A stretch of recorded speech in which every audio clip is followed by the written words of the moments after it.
responsible for investigating complex crimes or sensitive crimes that would either take a trooper off the road for lengthy periods of time or involve high-profile individuals. When you say complex type of cases, can you give me some examples? Sure. I've investigated homicides, multiple homicides, murder for hires, armed robberies, cases that have a lot of evidence and require a lot of follow-up. Okay. You indicated you're a detective. Yes, ma'am. How long have you been a detective? Since 2014. How long have you been with Michigan State Police throughout your career? Since 1998. Can you walk me through your career? Sure. I entered the 116th Trooper Recruit School in 1998. I graduated in July, and I became a road trooper. I worked on the road for 16 years. During that time, I also worked on Mackinac Island. I was an instructor at the training academy a couple times. I was on the tobacco tax investigation team, and I was a FGO field training officer for new troopers during that time. Thank you. And then after that, I became a detective. During the course of your career, it sounds like you've done death investigations. Yes, ma'am. And when I say death investigations, can you tell me what types of deaths? I've done accidental deaths, car accidents. I've investigated suicides as well as homicides and drug overdoses. So when you talk about investigating suicides, is there typically a point in time where you would locate that individual? Yes, ma'am. Okay, and would that be in almost every suicide you've investigated? Yes, ma'am. Well, if it's suicide, yes, we'd have to find the body. Okay. Why is that? Well, in order to do that, we'd have to, for the medical examiner to determine it was suicide, we'd have to know the injuries and things of that nature. Okay. And you said you've investigated accidental deaths and homicides, correct? Yes, ma'am. Okay. I've heard the term suspicious death before. Do you know what that term means? It is a death where it is suspected that some sort of foul play or person was responsible, but it has to be proven. When you come across a death in the capacity of your job and you deem that it's a suspicious death, what do you do? We investigate, we start with the victimology, which is we learn everything we can about that person's life, and we start with their last contacts and their people closest to them and work our way out. We also investigate the crime scene, collect evidence, and based on all that, then the body is sent to the medical examiner for an autopsy, and the medical examiner then, based on the injuries that he's able to see on the body, and comparing that to the information that we have gathered from the scene and from statements made from everyone, makes a determination of cause of death and manner of death. Okay, so he makes a determination as to the cause and manner of death. Yes. Sounds like a silly question, but can you tell me what the cause of death could be? Sure. Examples. You could have a homicide, which is a direct killing of someone, an intentional killing. I'm sorry, that would be matter. The cause would be, for example, a gunshot wound. Okay. It could be a strangulation. It could be drowning. If you can imagine any way a person can die, that would be the cause of death. Okay. And the manner of death? Give me examples. Sure. Manner of death, you would have natural causes or accidental death, suicide, or homicide. When you have a case where the medical examiner reports back to you that the cause of death would be a homicide, would that be important to you as the investigator? Yes, it would. Why is that? Well, the medical examiner, if he were to come back and say that a case is natural, if we're talking, you mentioned before, you brought up a suspicious death. If it's suspicious, but he determines that it's natural, say the subject had a heart attack, then it would rule out that this was a homicide.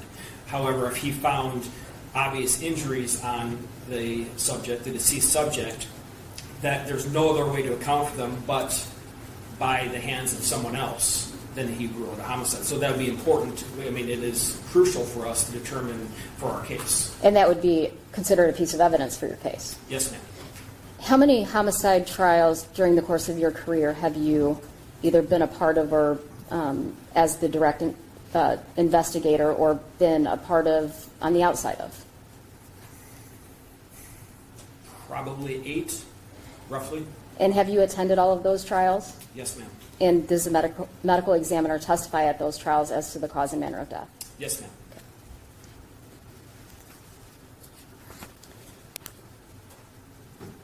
I am going to, Your Honor, may I approach the witness?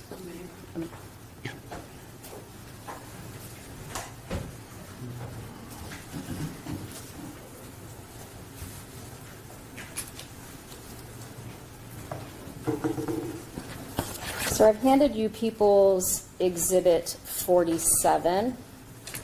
Now, just to be clear, Your Honor, Mr. Amadeo and I have already stipulated to the admissibility of this for preliminary exam purposes. I am in receipt of it, Your Honor. I have reviewed and I do stip. So just to be clear, sir, you did not create this report, correct? That is correct. Okay.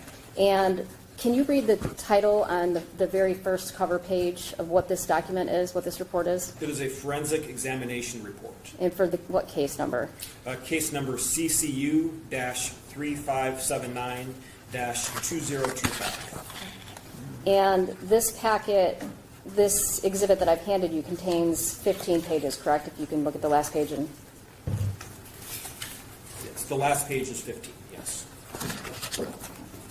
Can I have you flip to page number 3? Can you please identify which item this report relates to? This report relates to a Hitachi, this is 40 gigabyte Hitachi HG.E01. That's a Hitachi computer. Thank you. I'm going to have you turn to page 4 of that report. Can you tell me what the very top of that page identifies this document? Yahoo Diagnostic Chats. And each chat is labeled as a record, is that correct? Yes, ma'am. All right, so I want you to look at the first one, record 1, and the gray portion of that. Tell me what information each record gives. So record number 1 says tags, and it is of interest. Local user is EQCILDAAN.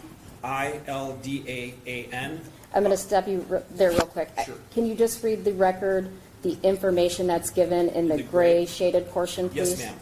Tags, local user, sender, recipient, chat sent, date/time, local time, message, command, type, source, location, evidence number, recovery method, item ID.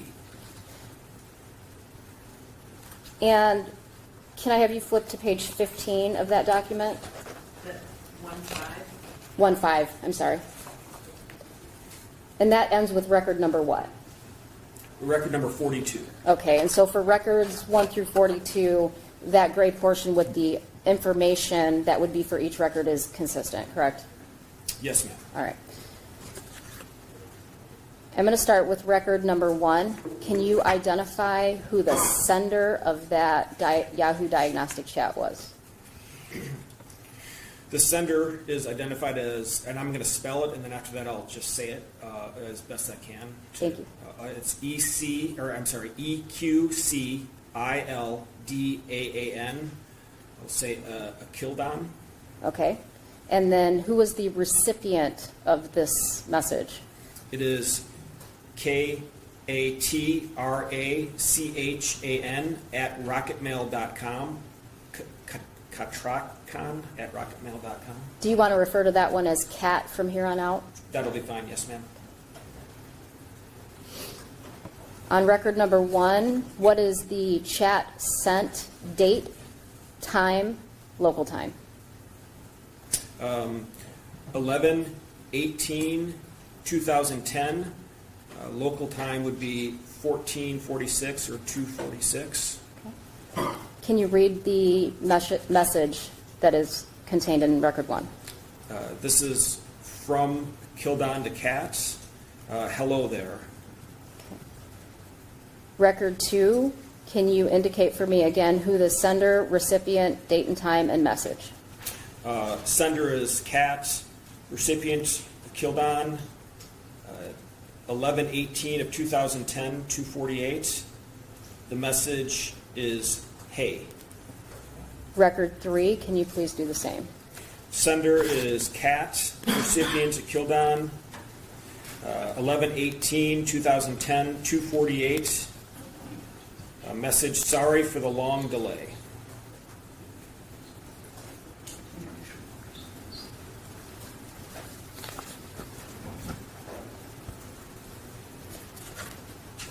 Record 4, Sender is Katz, recipient Kildon, 11/18/2010, 14:48 or 2:48.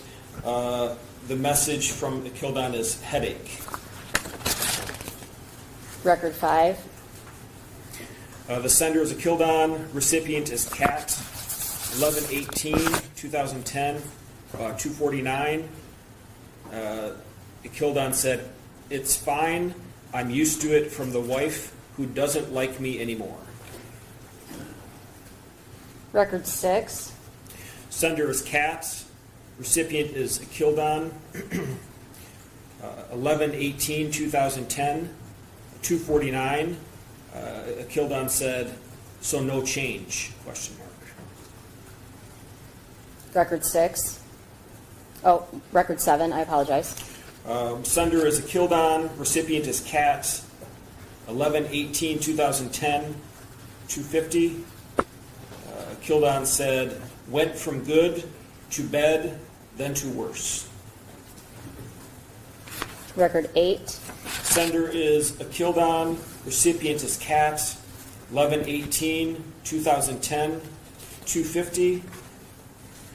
Message, "It will all end this weekend, though." record 9, Sender is Katz, recipient is a Kildon, 11/18/2010 at 2:50. What's this weekend? Question mark. record 10, Sender is a Kildon, recipient is Katz, 11/18/2010, 2:51. I'm giving up. record 11, From a Kildon, is a sender, recipient is, the sender is Katz, recipient is a Kildon, 11/18/2010, 2:51. I'm very sorry, hun. record 12, The sender is a Kildon, recipient is Katz, 11/18/2010, 2:51. Kildon said, "She wants to be alone, then she will be alone."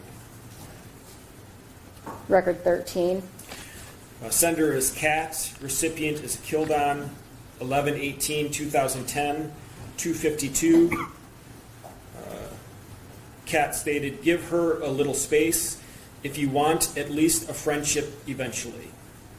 record 14, Sender is a Kildon, recipient is Katz, 11/18/2010, 2:52. I'm well on the path to hurting her so much anyway. Might as well complete the job. LOL. record 15, The sender is Katz, recipient is a Kildon, 11/18/2010, 2:53. You want a friendship for the kids. Remember that. record 16, The sender is a Kildon, recipient is Katz, 11/18/2010, 2:53. I can't. I am so empty without her.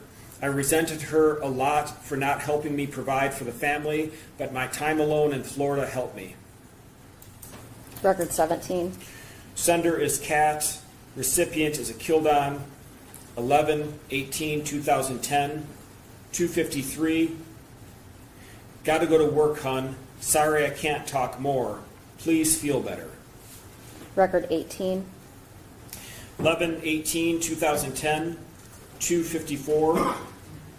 Kildon said, tell her that. Record 19. Sender is a Kildon. Message, the recipient is Kat. 11/18/2010, 2:54. Kildon stated, goodbye. You were a great friend. Record 20. The sender is a Kildon. Recipient is Kat. 11/18/2010, 2:54. Kildon sent the message, tell Isaac and Tiana I said goodbye too, please. Record 21. The sender is from Kat. Recipient is a Kildon. 11/18/2010, 2:56. The Kat said no goodbye. Record 22. The sender is a Kildon. The recipient is Kat. 11/18/2010, 2:56. Kildon said, it's too late now, sweetie. 23. The sender is a Kildon. The recipient is Kat. 11/18/2010, 2:57. The message, I have lost 50 pounds in 2 months. I've lost everything. Record 24. The sender is a Kildon. The recipient is Kat. 11/18/2010, 2:57. Kildon sent the message, no money, no friends, close here. Tanya won't do shared custody. Record 25. The sender is Kat. Recipient is a Kildon. 11/18/2010, 2:57. Kat sent the message, no. Record 26 appears to be somewhat out of order, but go ahead. Sender is a Kildon. Recipient is Kat. This was on 11/10/2010 at 8:25 p.m. A Kildon said, it feels like Tanya is just stringing me along. Record 27. 27, the sender is a Kildon. Recipient is Kat. 11/18/2010 at 2:58 p.m. Kildon said, my will is gone. I am empty. Record 28. Sender is a Kildon. Recipient is Kat. 11/18/2010 at 2:59 p.m. Kildon sent the message, made preps for things to be done. Tomorrow is my last day of pain. Record 29. The sender is the sender is Kat. Recipient is a Kildon. 11/18/2010, 3:01 p.m. The message from Kat is no with an exclamation point. Record 30. Record 30, the sender is a Kildon. The recipient is Kat. 11/18/2010, 2:58 p.m. Kildon sent the message, won't touch or hug or kiss me, barely talks to me. Record 31. The sender is a Kildon. Recipient is Kat. 11/18/2010, 3:01 p.m. The message is from a Kildon, take care of that baby.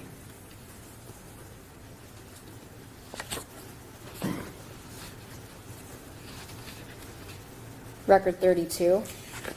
Record 32, the sender is a Kildon. Recipient is Kat. 11/18/2010 at 3 o'clock. It says the message from a Kildon, you go to work and just remember you once knew a man that was a good husband and father named John. And record 33. Record 33, the sender is a Kildon. The recipient is Kat. 11/18/2010, this is 2:58 p.m. Akildan sent the message, I have given every possession I have away. I'm going to go ahead and have you stop right there. And again, that was record 34, and there's 43 on there. Is that accurate? Well, we stopped at 33. 33, okay, And thank there you. are 42 on there. Okay.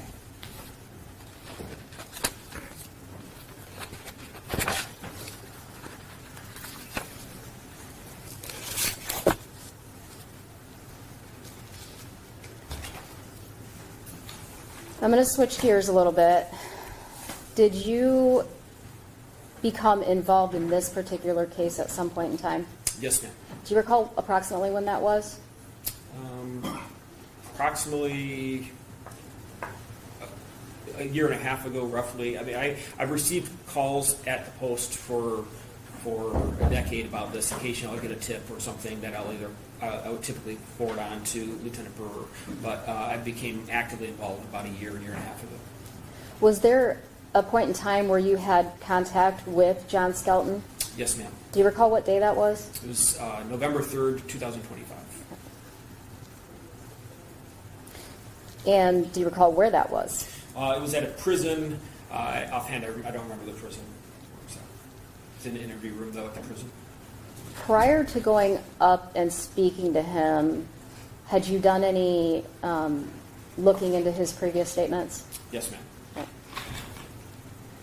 Where did you meet with him at the prison? It was in a conference room in the prison. Does Bellamy Creek facility sound familiar? Is that Yes, ma'am. Okay. And at the time that you go in this conference room with John Skelton, did you read him Miranda? No, ma'am. Okay. Did you advise him of anything else? I advise them of what are called behealer warnings. It's when someone is not in custody, but you are wanting to question them. So behealer warnings are essentially you're telling them that they're voluntarily, they're free to leave or stop answering questions at any time. I will show them that the door is unlocked so they don't feel like they're in any way locked in or caged in at all. So I advise them of those. Okay. When you say not in custody and he's in prison, can you explain a little bit more about that? Yes, ma'am. So Miranda warnings typically apply to people who are in police custody. He is not in police custody, and his prison is his home. So he's free to, if he wants to come and talk to me, he can. He is also free at that time when whoever went to get him, the guard or the inspector, he's free to say, I don't want you to talk to the police, and he can stay in his home, his cell. And so that's why he's not, for purposes of Miranda warnings, he's not considered in custody. Okay, so you did advise him. He didn't have to talk to you, and he didn't have to be in that room with you at that time, correct? That is correct. All right. Specifically as it relates to the early morning hours of Friday, November 26th, 2010, did you have a conversation with John Skelton about that? Yes, ma'am. Tell me about that. So he had talked about the process of giving his kids away, his boys away, and to a group called Underground Sanctuary. And he stated that someone by the name of Joanne and Virgil left with his kids at 12 a.m. on the 26th, which would have been, as Thanksgiving had turned over to 12 a.m., just for clarification, that they left around 12 a.m. Okay, so Thursday, Thanksgiving night, going into Friday, the 26th. That is correct. Okay, go ahead. He stated that, I quote, they left and I burnt everything. Okay.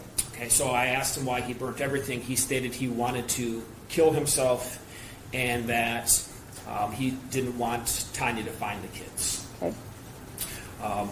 I asked him why he didn't he stated that he felt regret immediately for giving away the kids. And I stated, well, why didn't you try to get the kids back instead of killing yourself then? And he said, I did. He stated that, and I asked him to tell me about that, about his attempts to get the children back. And he stated that he went to Holiday City, where Joanne and Virgil from Underground Sanctuary stated they would be that night, that they would be in a big truck in a restaurant or diner parking lot, though he was unable to remember the name of the restaurant. and he stated that he went there to Holiday City in Ohio at approximately 6 or 6:30 in the morning, or a few hours after that they left his residence.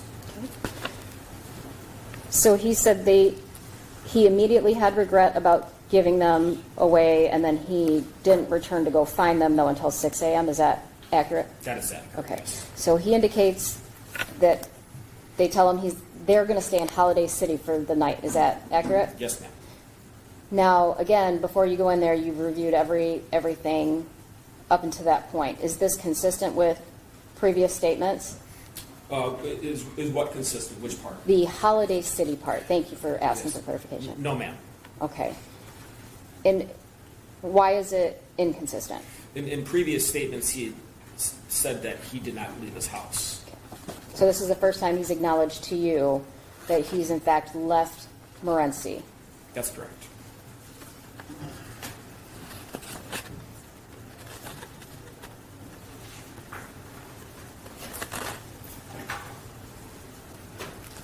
Thank you. I have nothing further.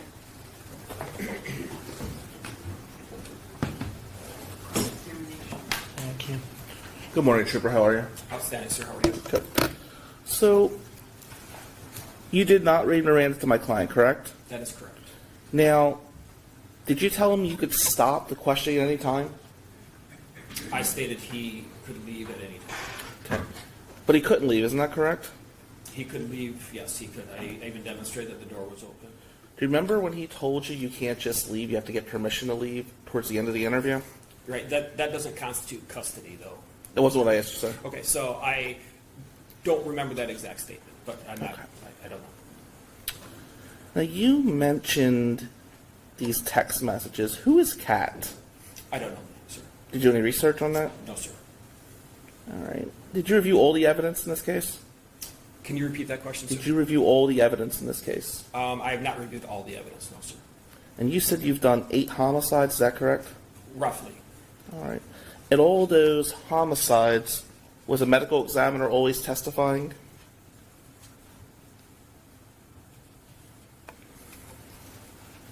And all the ones that I was involved with, yes, sir. Okay. How many of the 8 that you've done was there no bodies? None, sir. So this would be the first one. Yes, sir.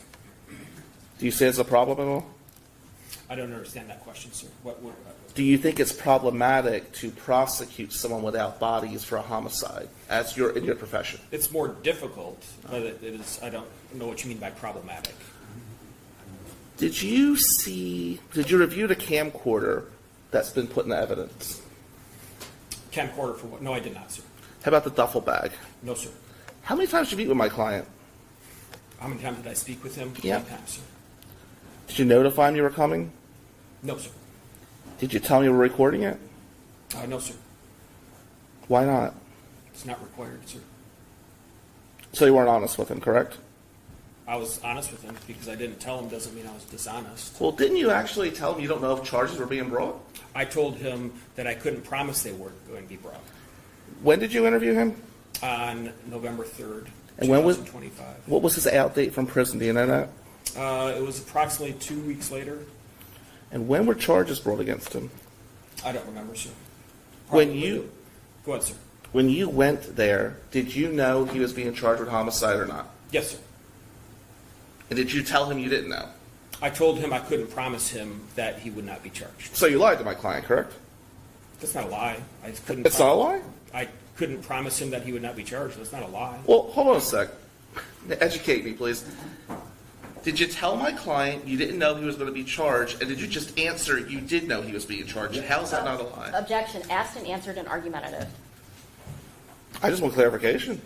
Well, it certainly is argumentative, but I understand the nature of the concern. If I understand correctly, at the time that you interviewed him, you were aware that murder charges were already pending? We're likely imminent. Okay, so they had not yet been issued. Correct. And you indicated to counsel that you believed they would be forthcoming, however. I believe that as far as I recall, I told him I could not promise him that he would not be charged. Did you review the interviews of Pastor Galloway for this case? No, sir. You didn't. No, sir. Did you review any of the interviews? In this case? I read that what they said. So by review, I thought you meant did I watch them. Based on your review of the case, is there any physical evidence linking my client to the bodies of these children or the deaths of them? To the deaths of them, Any physical evidence? there's no physical evidence right now. Do you have a weapon? No, sir. Do you have a body of any kind? No, sir. Isn't it true that all you have is speculation? Well, we have circumstantial evidence. Circumstantial, Yes. right. Got it. Objection to the Well, dicta. its very nature was editorial and but because it's a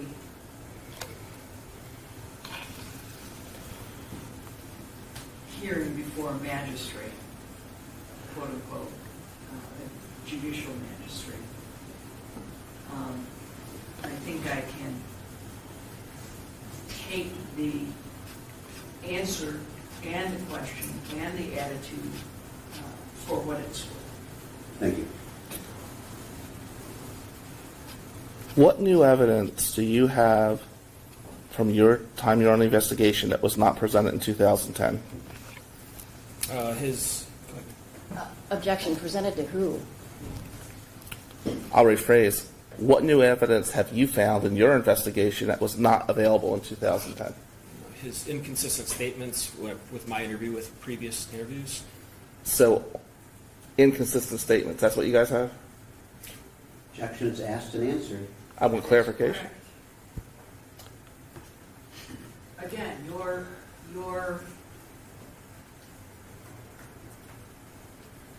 lack of, your belief in his lack of credulity is noted. Thank you. But the bottom line still is that this is my decision ultimately. I understand, Your Honor. And while you're incredulous,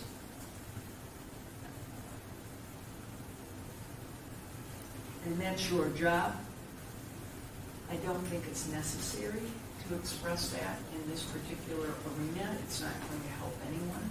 I understand, Judge. I certainly understand your concern. Thank you. Have you found inconsistent statements between the witnesses over the years? I've not reviewed them that carefully, sir. Nothing further.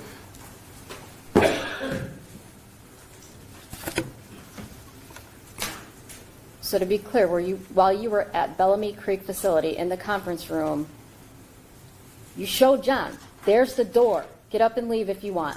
Yes, ma'am. In fact, I actually stood up and walked over and opened the door to show him that he could leave. Mr. Amadeo asked you if out of all the homicides that you've worked on over the years, you've never worked on a no-body homicide case, correct? That's correct. You did, in fact, work on a case that began as a no-body homicide case in November of 2023, correct? Yes, ma'am. All right. And do you know the result of that case? The defendant was found guilty. Do you have children, sir? Yes, ma'am. And the fact that we have 3 boys, ages 9, 7, and 5, who are not capable of taking care of themselves and disappear in the middle of winter, is that some of the circumstantial evidence that you're talking about here today? Yes, ma'am. Just a small portion of the Yes, evidence, ma'am. correct? Nothing further. What was the case you started that had no body? It was the D. Warner homicide. And when the prosecution got a conviction, they actually found the body, didn't they? They had found the body, yes, sir. Thank you. Okay.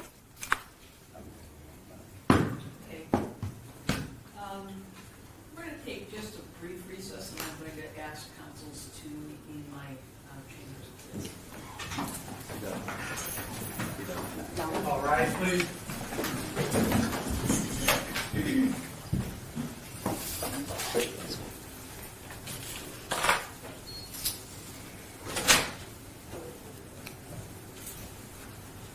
Thank you.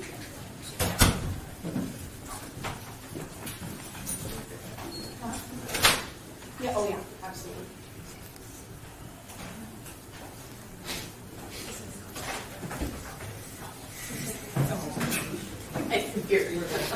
We're all the way.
they're all just really good. Yeah, they're all. I just, yeah, so I want something you guys play about it. They all it was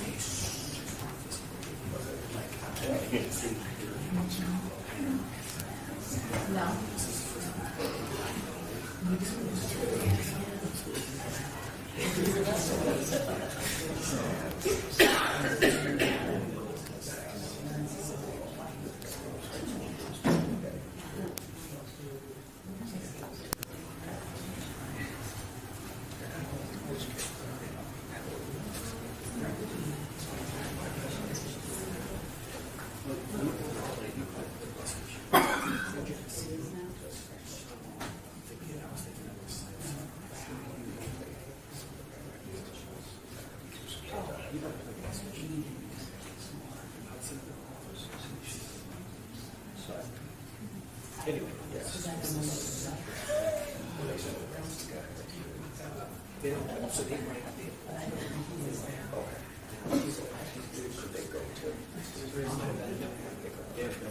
So they're not NHSA. they follow.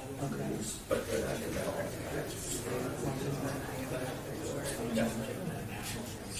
Which is awesome. Right. Like it's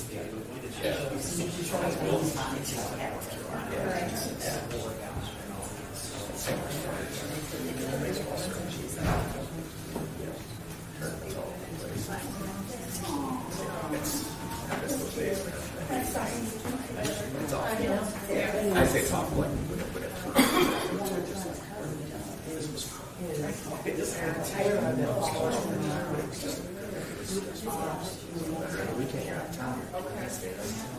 It was fun. It was so much fun.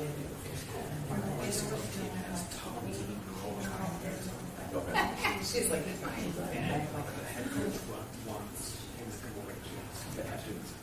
Sit out of here. yes, and all this stuff. Yeah.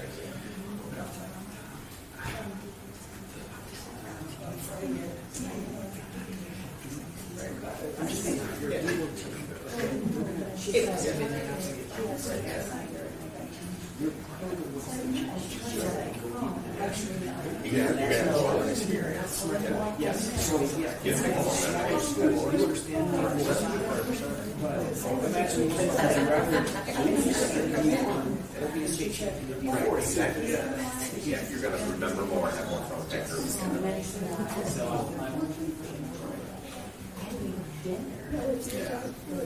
Where's your son?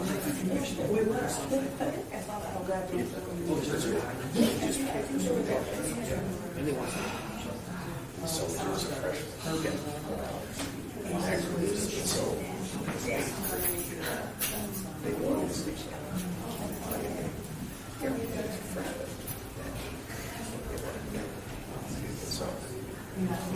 So he was a defender.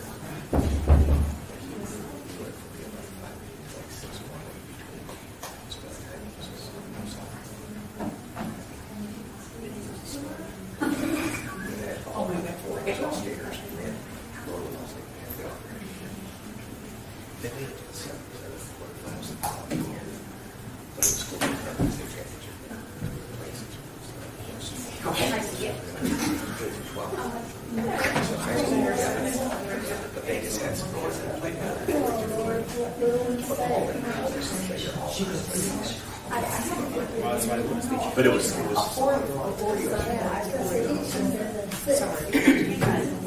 and they've sucked since then because they just had no repeat pockets. All right, now you're baseball basketball school for 3 years. Now you're baseball school. It's hard for them because they don't have the and Andrew's for our because his was a baseball. There's most of his buddies that play baseball, so they ended up calling. don't need to know.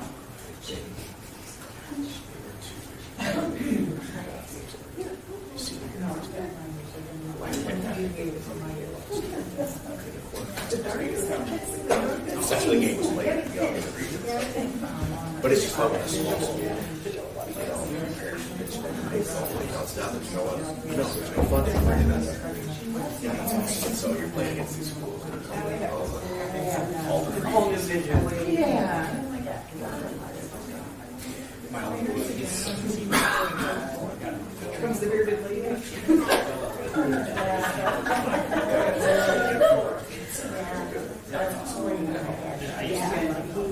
Oh, wow, that's Is it like YouTube stuff you get there? Anyway,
It started like a PS guy.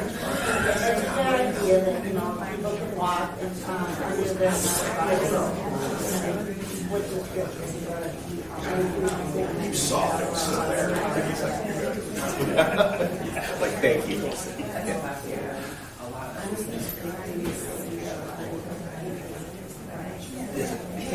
See that? I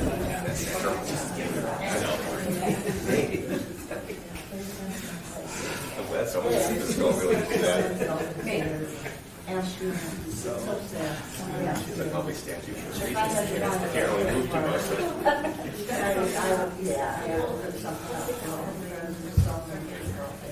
What's money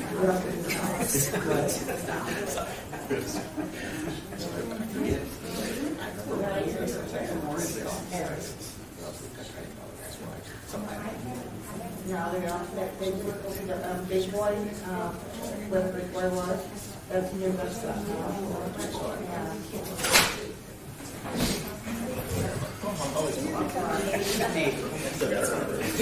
Yeah.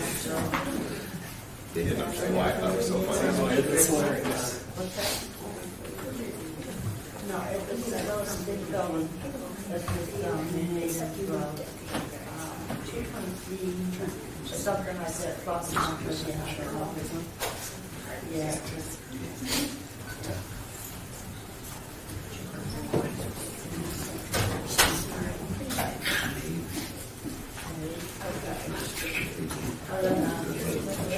Highway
Uh-oh, beginning to think the dress is a bad idea. You can feel that hair blowing.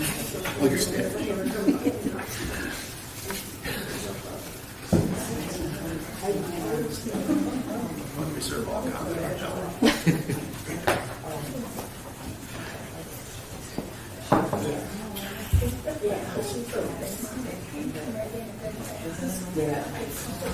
Yes.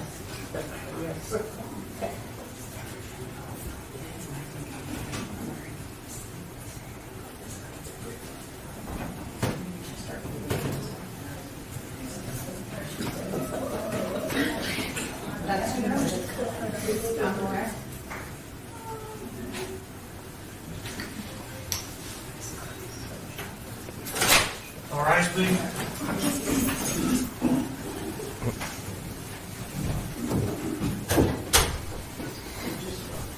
Maybe she.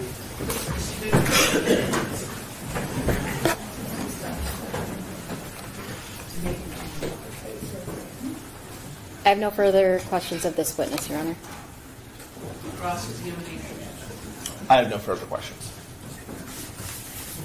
You may be released, and you may stay in the courtroom, I assume? Yes. If you wish. Thank you, ma'am. No objection. Sorry. It's my understanding that we don't have any further witnesses for this morning, is that correct? That's correct, Your Honor. But- Again, I would indicate that the difficulty is that we never know how long a witness is going to take. We will resume as close to 1 o'clock as your next witness can make it. If they could make it a little bit earlier, if you just let us know, we'll make sure that folks are advised.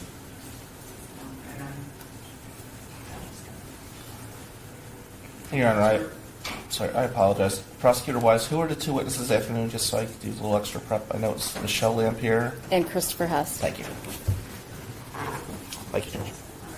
thank you. And again, if we can resume a little bit earlier, we will try and do that. Thank you. Thank you. At this point, we'll look at 1 o'clock. All rise, please.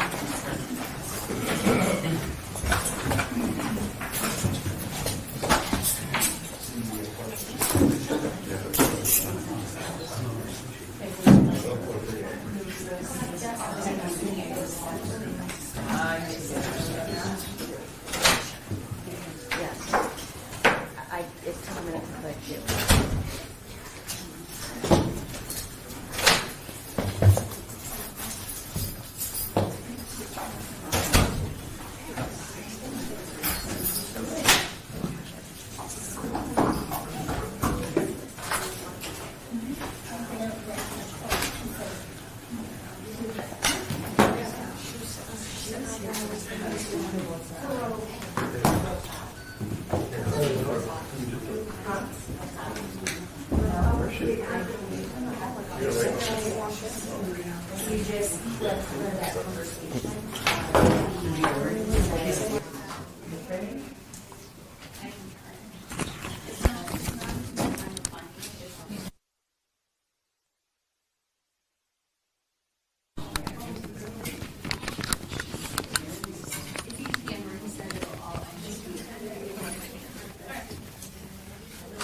Otherwise, they ain't gonna let me bring my bottle. Sir, what time you want to get us through? 12:45? I'm sorry? Can you get back at 12:45? Okay. I think she was taking it to start.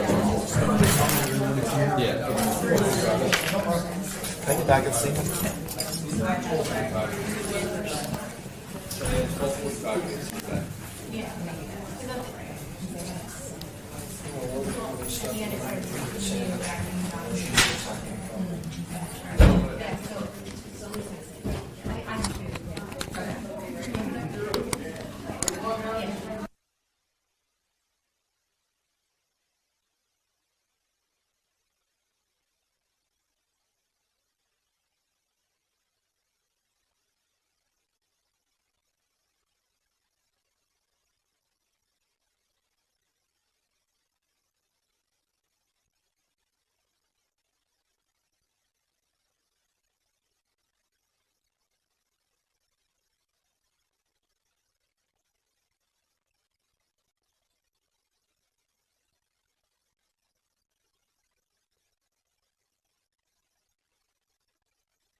I'm here to get it in my.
And then she started laughing.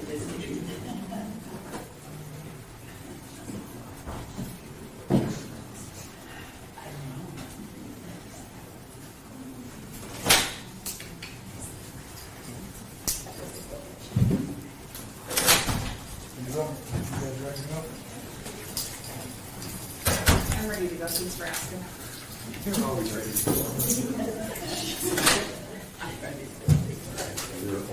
ready to go.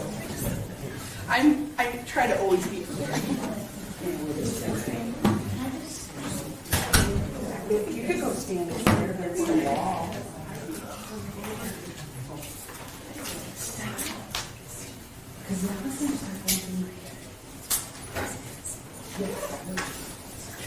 She's singing a song, same one she was singing yesterday.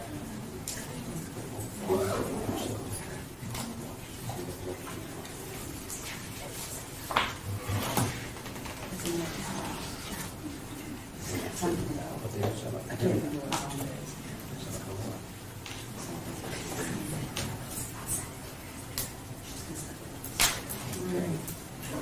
So excited. Can't wait.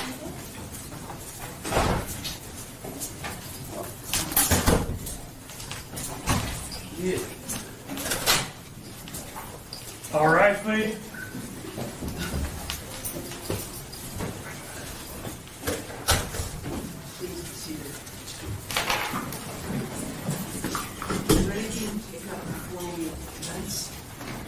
Nothing from the people, Your Honor.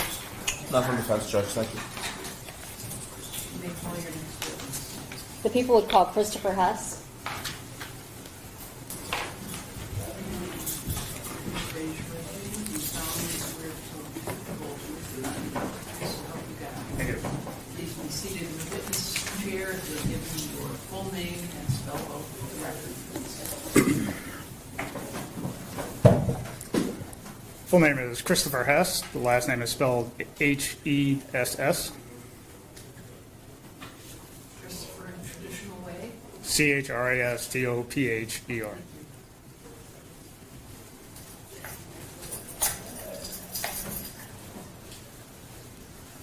Sir, where are you currently employed? I'm currently employed with Ford Motor Company. And where did you work previous to that? I was employed by the Federal Bureau of Investigation. When did you retire from the Federal Bureau of Investigations? Can I call it FBI? You can. Okay. Yeah. It's easier for all of us. Perfect. When did you retire from the FBI? September of 2025. Okay. How long were you in law enforcement total? About a little over 27 years. I was a police officer and then joined the FBI. Start with when you were a police officer and tell me what year that was in. So from 1998 to 2004, I was a police officer in New York. I started with the City of White Plains Police Department and then transferred to the Town of Mount Pleasant Police Department. And from there, joined the FBI. Do you recall what year you joined the FBI? That was April of 2004. What was your role with the FBI? When I first started with the FBI, I was a special agent conducting investigations in Detroit, Michigan as a member of the Violent Crime Task Force. Did you take on, when you say the Violent Crimes Task Force, what types of crimes are you talking? Anything from crimes against children, kidnappings, bank robberies, serial type investigations, serial robberies, serial homicide, gang investigations, weapons. Were you Homicides. a supervisor at any point in time? I was, yes. How long was that for? In 2015, I was promoted to supervisor, and I oversaw our surveillance unit. And then from there, I was transitioned over to our Oakland County office, where I supervised all FBI investigations for that county. And then my next stop as a supervisor was a supervisor for the cellular analysis survey team through FBI headquarters. And at the conclusion of my career, I finished in the Detroit division as an assistant special agent in charge. Were you part of any specialized teams for the FBI? I was. Several different teams. One was, as I mentioned, a cellular analysis survey team, which we refer to as CAST. I was a SWAT team member, a SWAT team leader, a behavioral analysis unit coordinator, and a crisis management coordinator. You said CAST, C-A-S-T? Correct. Can you tell me more about that team? So CAST was is a group of subject matter experts in analyzing cell phone records as it relates to criminal investigations, national security investigations, and that group goes through extensive training with the cell phone providers to understand how networks operate, how the cell phones operate, and the information that can be gleaned from those records. Tell me about the training, the number of trainings that you had to receive to become specifically trained to be a member of that CAST. So all total, it's roughly between 400 and 500 hours of training that takes place over approximately 18 months to 2 years to complete in order to be able to become certified as a member of the cellular analysis survey team. And were you certified? I was, yes. In what year were you certified? 2010. I was one of the first 10 in the FBI to be certified. 2010? Correct. Have you ever testified in any court before? I have. Which courts, if you can recall to the best of your recollection? I've testified in both federal and state court throughout the state of Michigan, but also around the country. Much of my testimony was in Detroit, Third Circuit Court, Eastern District of Michigan, in federal court, Western District, testified in federal court in Virginia, Rhode Island, and district and circuit courts all throughout Michigan, but in other states as well. Were you qualified as an expert in those cases? I was. Your Honor, at this time, I'd move to admit Mr. Hess as an expert in cellular analysis. Any objection? I'm not going to object for prelim purposes, Your Honor. If it does move on to a circuit court hearing, I may ask for a Dolber hearing.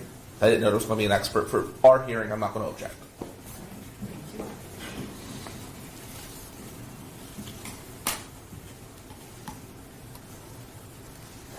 When you're doing a cellular analysis, what's the purpose of doing that analysis?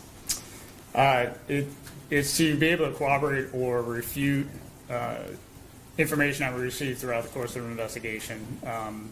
Because of the prevalence of cell phones in society, it's a helpful indicator to use data from the cell phone companies to identify where a device was at a given moment in time. So when you take that and you compare it to the facts and information that you have in an investigation, you can make determinations about whether or not that phone was in proximity to a crime scene or some other event. Can you describe for the court the technology behind the specific analysis you do? Sure. So I'm sure many are carrying cell phones at this time.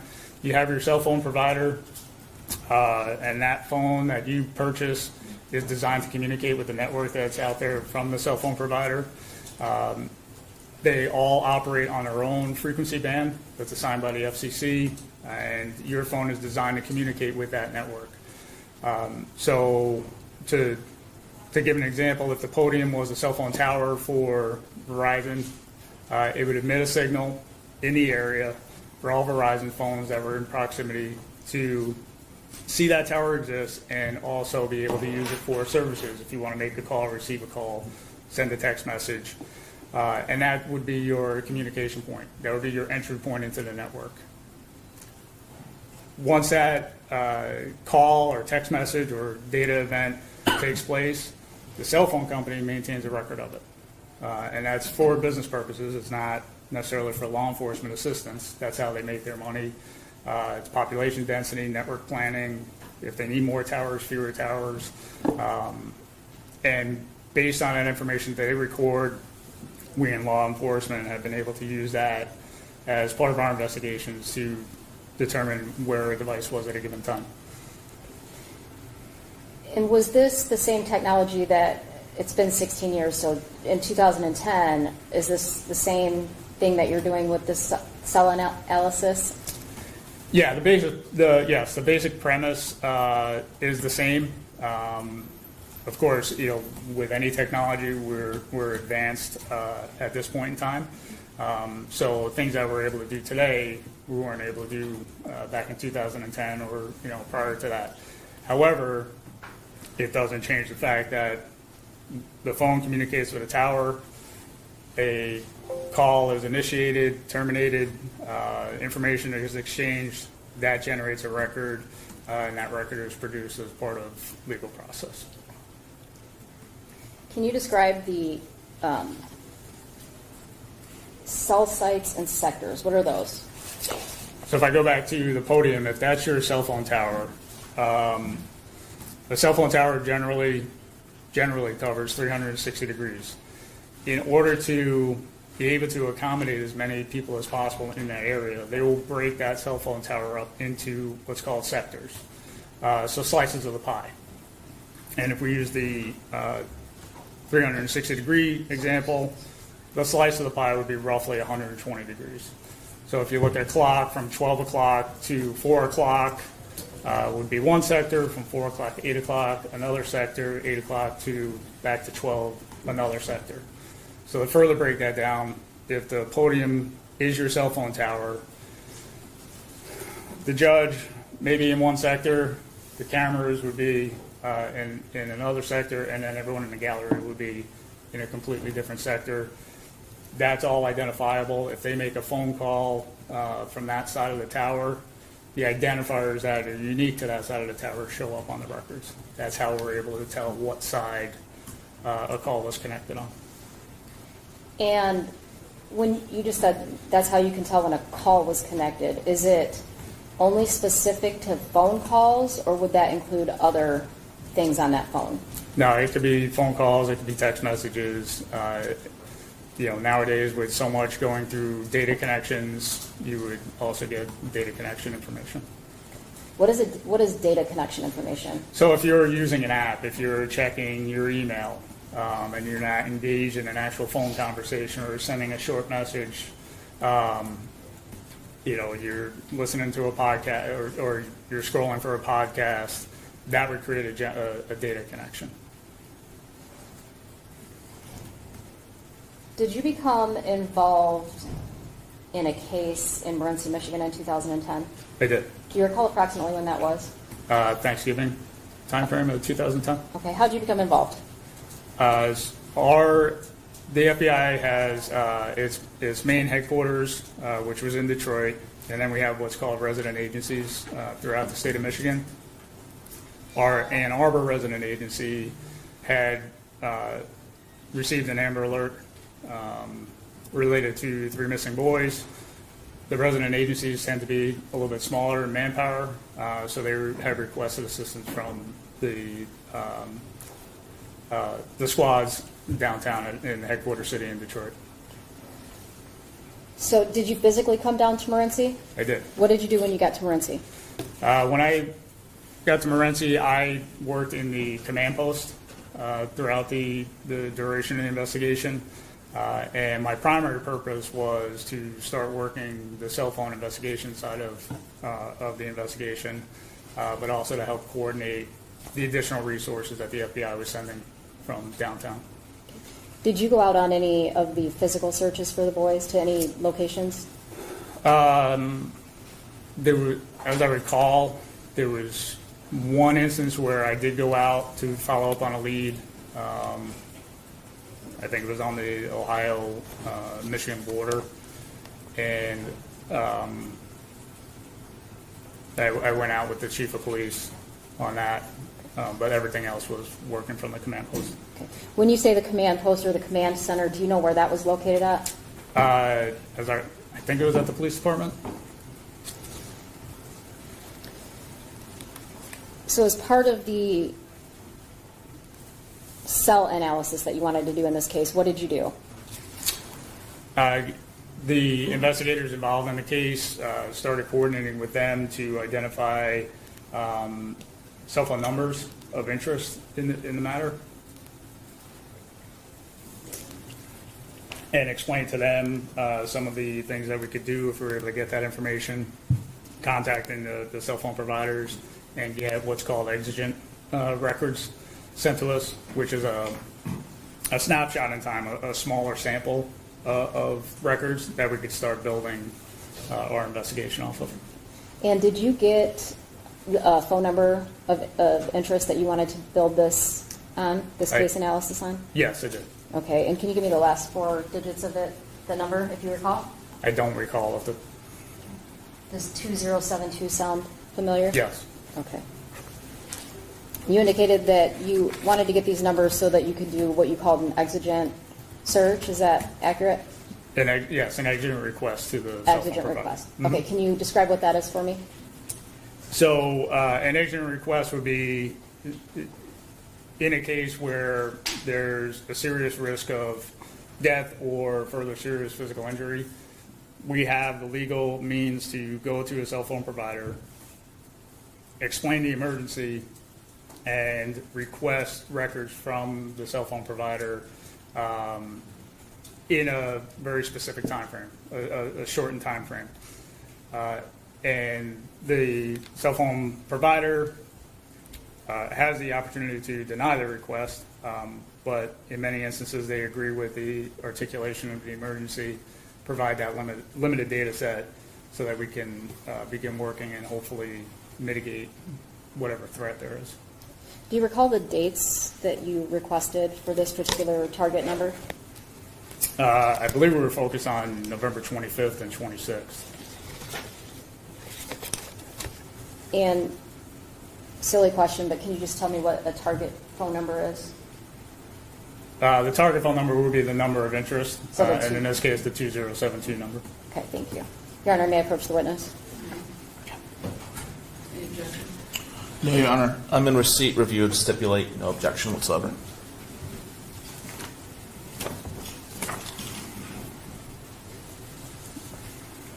I've handed the witness People's Exhibit 45, which again, Mr. Amadeus indicated we've previously stipulated to.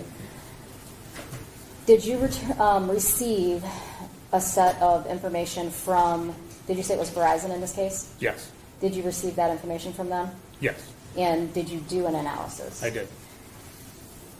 Tell me, when you do the analysis, you take that information Verizon gives you, and then what do you do with it?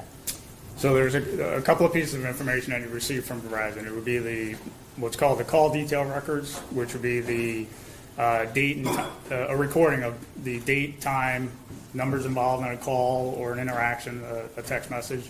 It also provides the duration of that interaction, as well as the cell towers that were used for that interaction.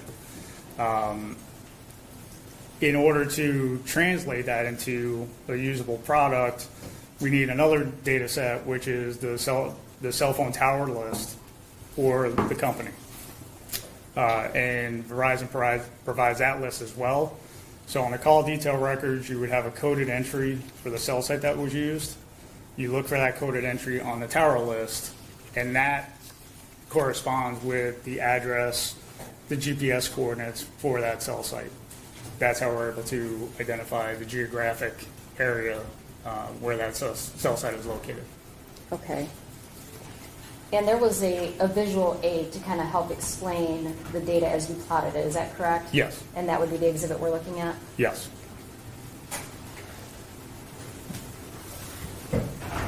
Can you describe to me, well, first let me ask you this, strike that. On November 25th, 2010, was there any information that stood out to you from those records? Yes, there was activity on that device. Okay. And can you tell me about the activity that would be Thanksgiving Day, the 25th?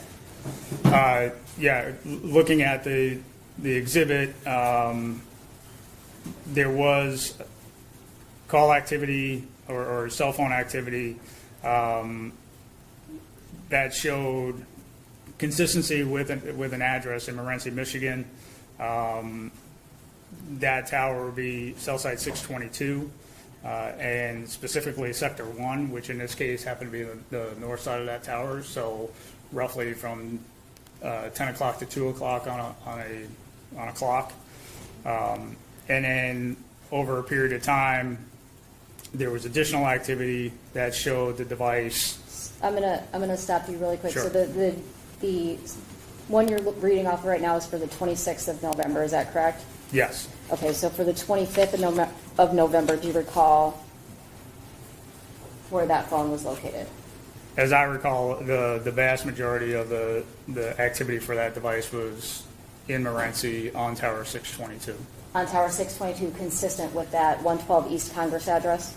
Yes. Okay, I apologize. Okay, now, November 26th, what are you finding for November 26th?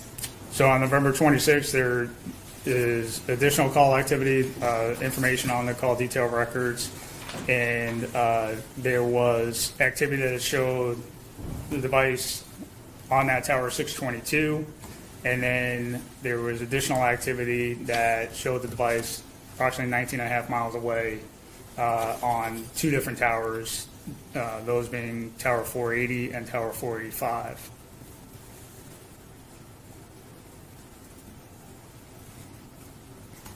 And where are those at on on the map that we're looking at? I'm sorry, what was that? Where, so the towers that you just described, did you say 480 and 485? Correct. Okay, so where would that be on the map? So those would be to the far left. So number 3 and number 4? Yes. Number 3 would be Tower 480, is that? Yes, that's correct.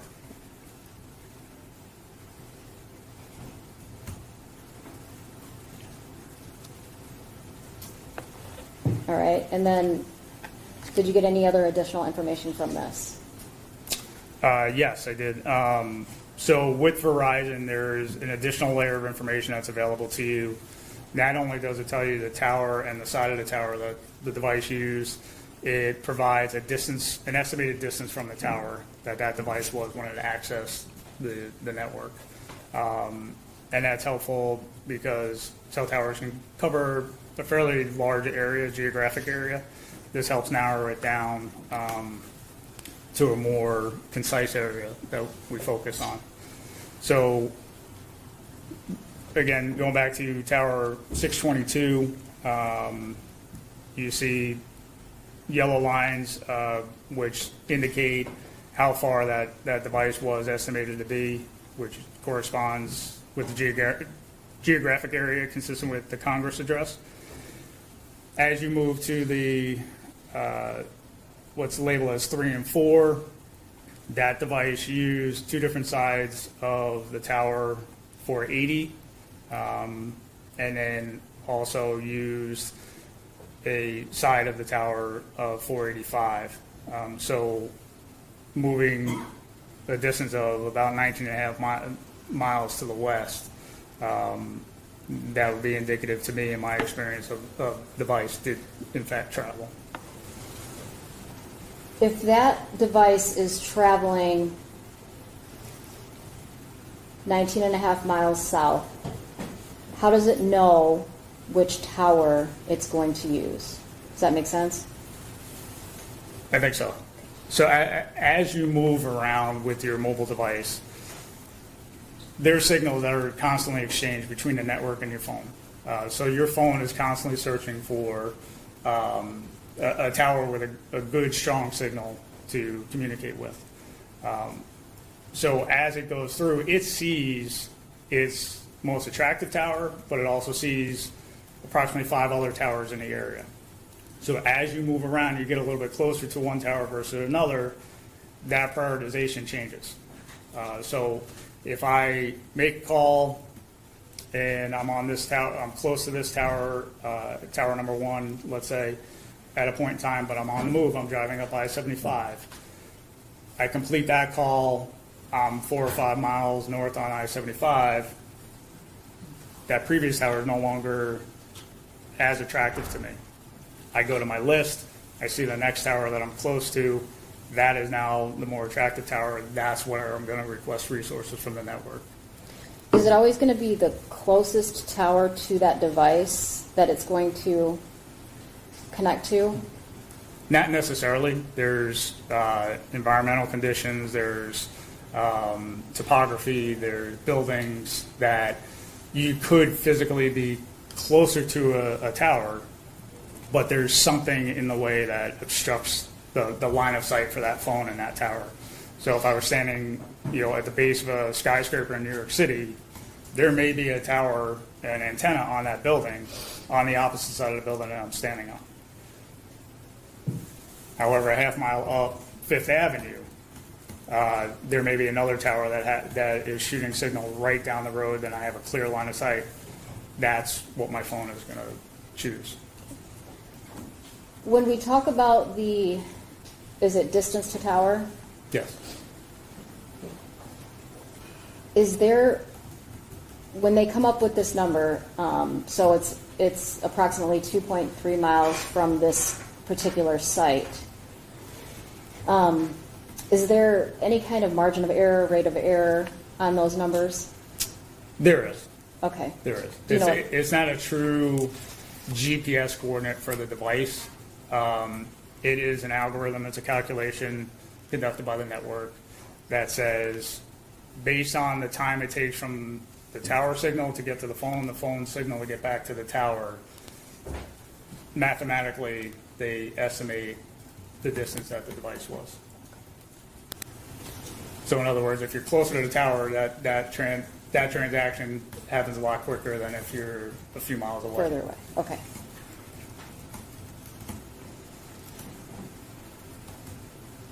Did you do anything else as it relates to this particular slide with that number?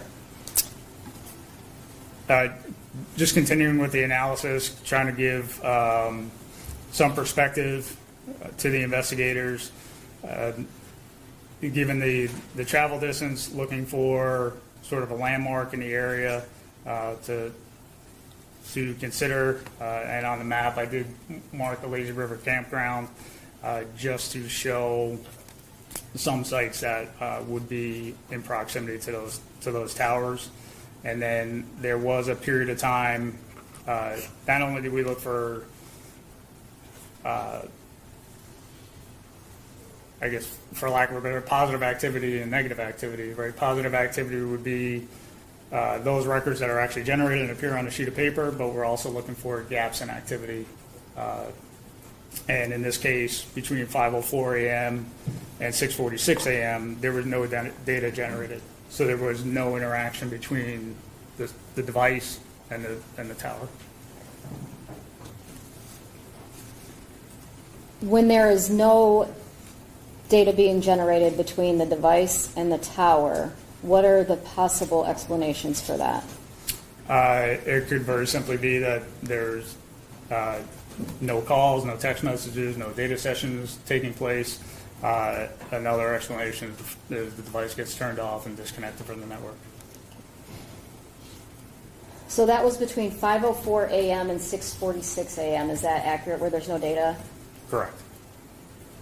If the cell phone records showed that there were either incoming calls or text messages or anything else going on with that phone, but they were not being received between 5:04 and 6:46, but not actually being received by the phone until after 6:46, is that indicative of anything in particular?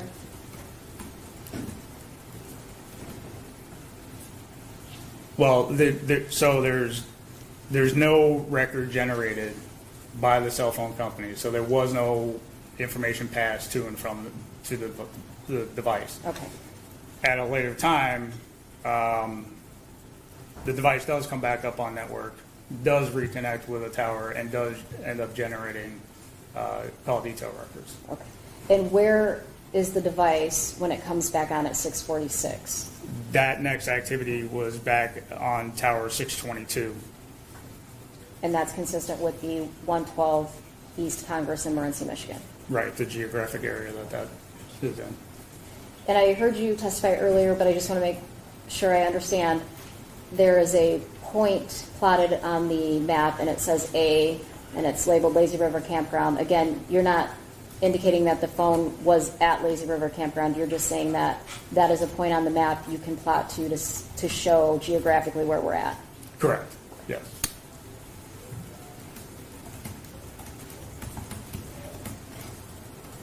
I'm going to have you flip to the second page.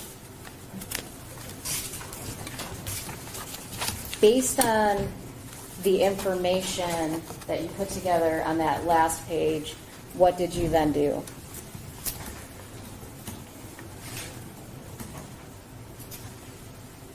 So through the analysis, just trying to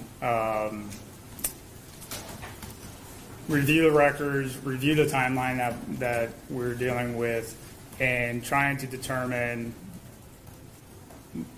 search areas that we can look for these children. And based on the time frame that we're dealing with the phone records and the gap in records being generated, extrapolated how far that device could potentially get in a round trip from starting at Congress and ending at Congress. And that is what is depicted on this slide now to show continuous movement, not accounting for a period of time where you may stop. But if you think about, on a football field, you run from one end zone to back and then back to the other end zone, how long that would take you to make that round trip. Okay. So can you explain what each point, you have 1 through 5, can you explain what each of those are? So again, those are estimations to show if the vehicle was traveling at 30 miles per hour with a 60-minute time frame, that round trip would be roughly 38.5 miles, or excuse me, 38.25 miles. That's the furthest you could get in that time frame. And then if it was traveling at 40 miles per hour, 50 miles per hour, all the way up to 70 miles per hour, estimated how far the furthest, the max distance they could get before returning. So for each one, so for number one, we're saying if he's doing 30 miles per hour, that's a consistent 30 miles per hour the entire 76.5 minutes. Yes. Okay. And again, page 3, is that,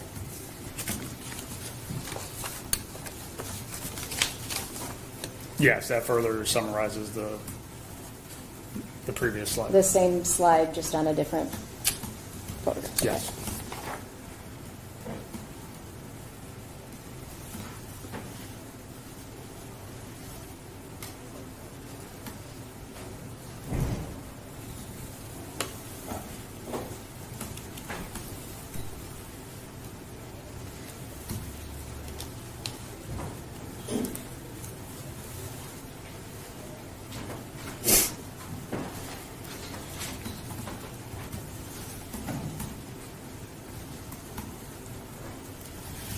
So you indicated that the information that you're getting, the positive and the negative, right? So you've got information that's coming in, and then you have gaps of information. Correct. Why are the gaps just as important as the information that you are able to plot? Something we look at oftentimes, or I will look at, is what we refer to as pattern of life. And so we're all very much creatures of habit. So if you were to consider your own life and what it would look like on phone records, we'd probably be able to tell when you typically leave for work, how long, when you arrive at work, how long you spend at work, and then when you leave work and return home. And we would see that repeated Monday through Friday. And then we may see a change in that pattern Saturday and Sunday, and then return back to that pattern the following Monday. In my experience, I would look for those gaps in time where, and it's happened many times, where during the period of time where a crime is committed, disconnect from the network, and that now creates a red flag for a deviation from your normal pattern. And in this case, you only had records for the 2 days, correct? Correct. So did you do any kind of pattern of life analysis? No, it's too small of a data sample to create that pattern.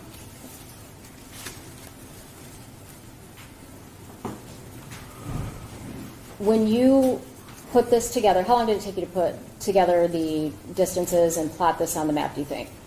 I mean, that was happening real time in the command post. What did you do with that information once you put that together? That was shared with the investigators. Each day, multiple times a day, we would have case briefings and identify any leads that we needed to follow up on, close out any leads that had been resolved, and then determine what the next course of action in the investigation would be. So this information is shared with the investigators to try and hone in on areas that we could potentially search for the missing children. Did you stay at the command center during this period of time? I did, yes. Were you directing other people to certain locations? No, not at that point. At that point in time, I would have been a special agent, so effectively a street agent. So I'm passing out information to the incident commanders.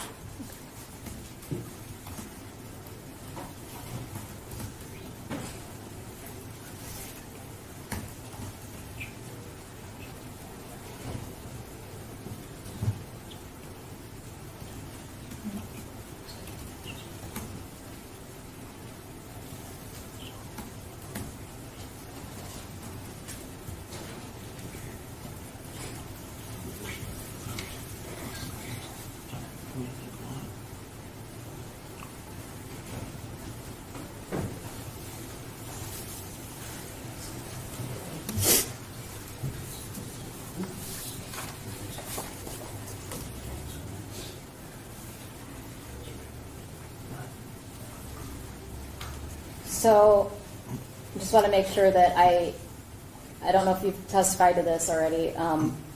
So at number 2, 4:29 a.m., he's about 3.3 miles from his home. Is that accurate? Yes, the target telephone, yes, 3.3 miles from the target address. And because of the previous number 1, where was that located? That was 0.8 miles from the cell site. So by 4:29, does that mean that target phone is moving from that residence? That would be my interpretation, yes. Okay. And again, number 3, so that's about 31 minutes later, is that Yes, accurate? And 19.5 miles. Is that correct? right, so it was 2.3 miles from cell site 480, and the distance between cell site 622 and 480 is roughly 19.5 miles. And the last time that that cell phone connects to a tower is what time? I believe it would have been 5:04 a.m. And that's tower 4? Correct. Or the tower that's marked with the 4 on the exhibit, correct? Yeah, so tower 485. And then nothing for how long? From 5:04 to 6:46 p.m. So what was that?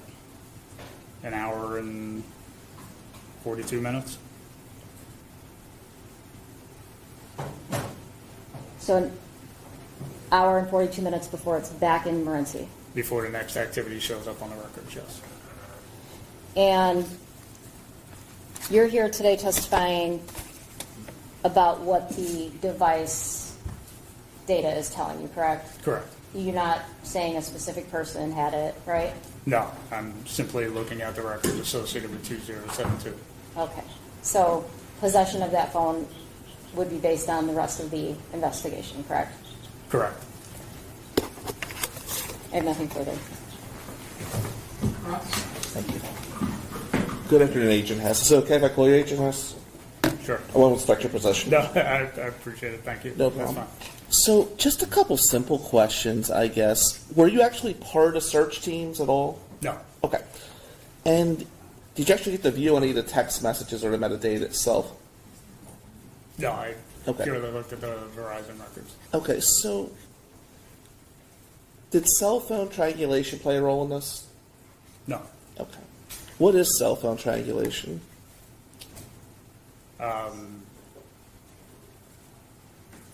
It's taking GPS points from a device that may be coming from the network. Okay, now you mentioned, and correct me if I'm wrong, that environmental factors could play a role in your analysis. It could, yes. Okay, can you explain that? Yeah, if there's a mountain range, or you're in a valley, or mainly topography when I'm referring to that. So, would there be a difference between an urban and a rural area? Rural area when you're doing your analysis? Potentially. Okay. Did you analyze that in this analysis or not? I was familiar with the geographic area. Okay, and can weather play a role? Negligible.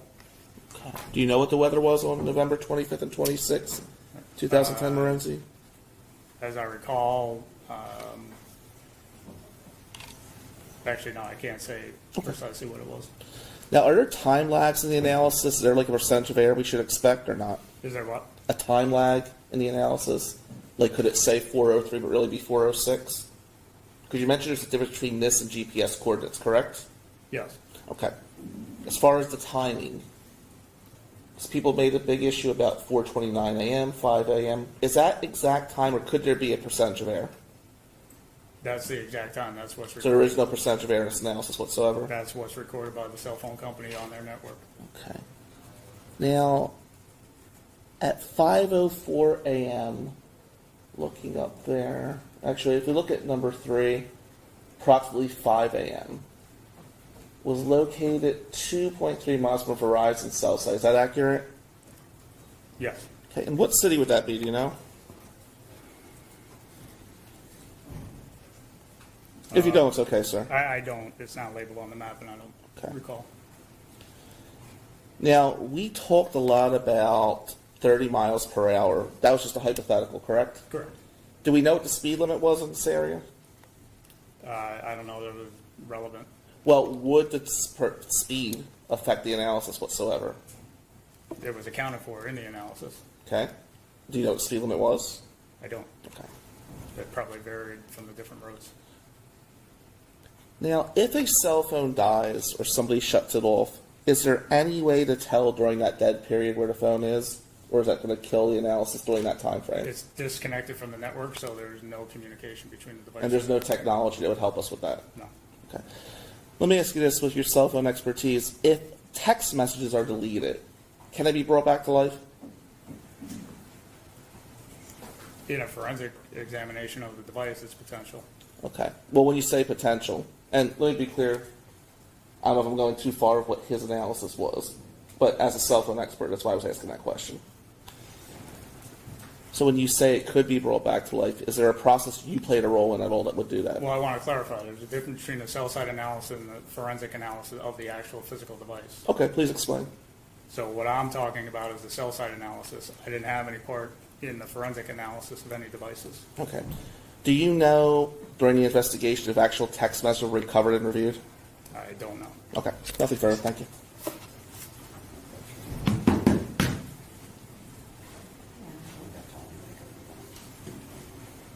Can we approach?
Mr. Hess,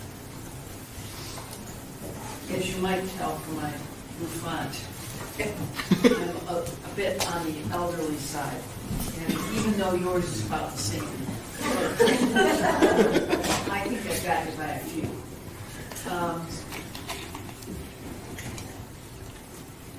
I want to be perfectly clear that I'm understanding what you're saying, and if I'm going to nutshell this, that at about,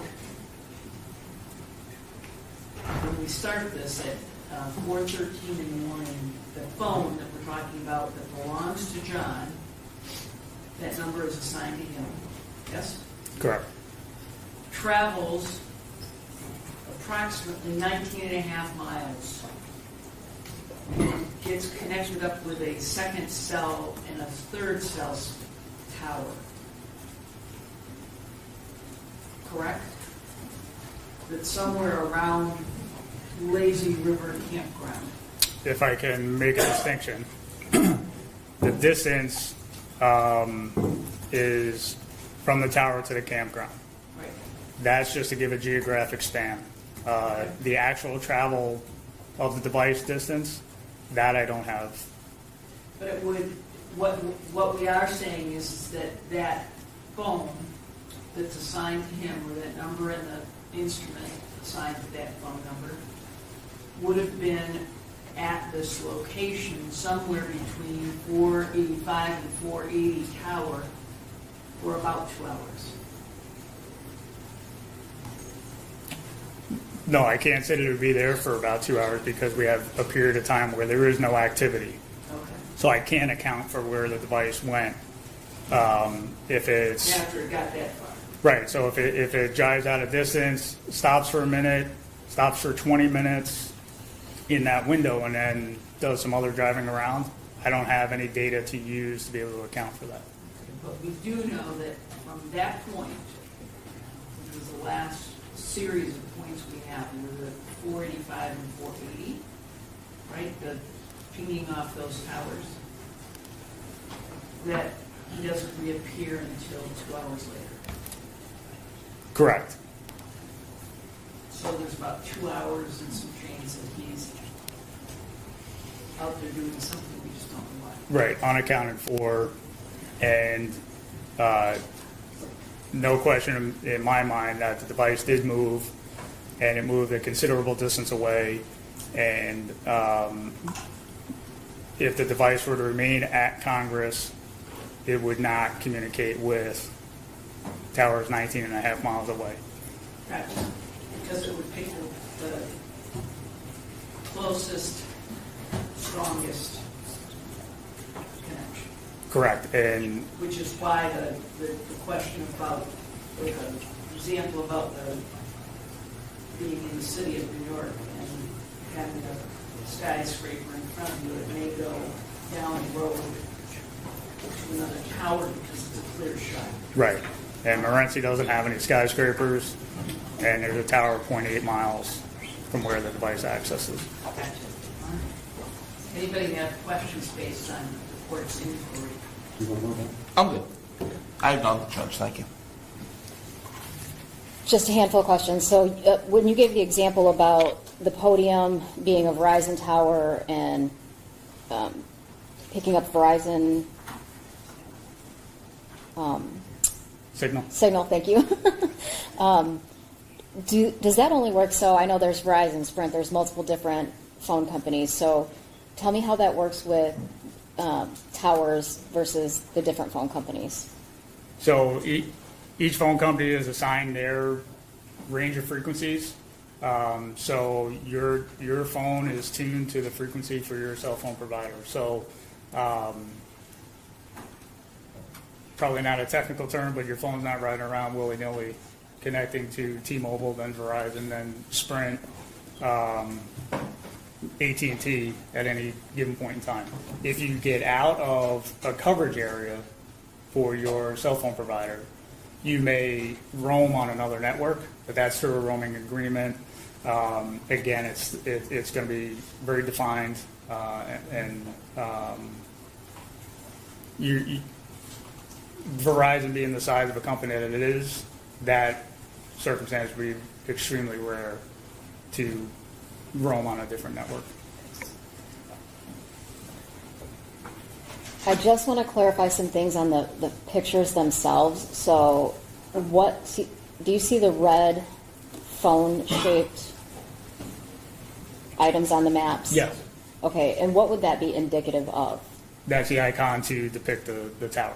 The tower the cell phone itself? tower, yep. Okay, and then the yellow, so let's just look at Congress Street, for instance. You've got the yellow going out. What is that depicting? That pie wedge with the arc at the outer limit is simply to illustrate the side of the tower and the orientation that sector is pointing at. And that would be the same for towers 480 and 485? Correct. It doesn't depict the limits of the coverage. It just shows it uses this side of the tower, which is oriented to the north. Okay, and the sectors, so this, I don't know if I'm going to ask this correctly, so correct me if I am not. So Tower 3 and Tower 4, you can see the south side of Tower 3, the radius around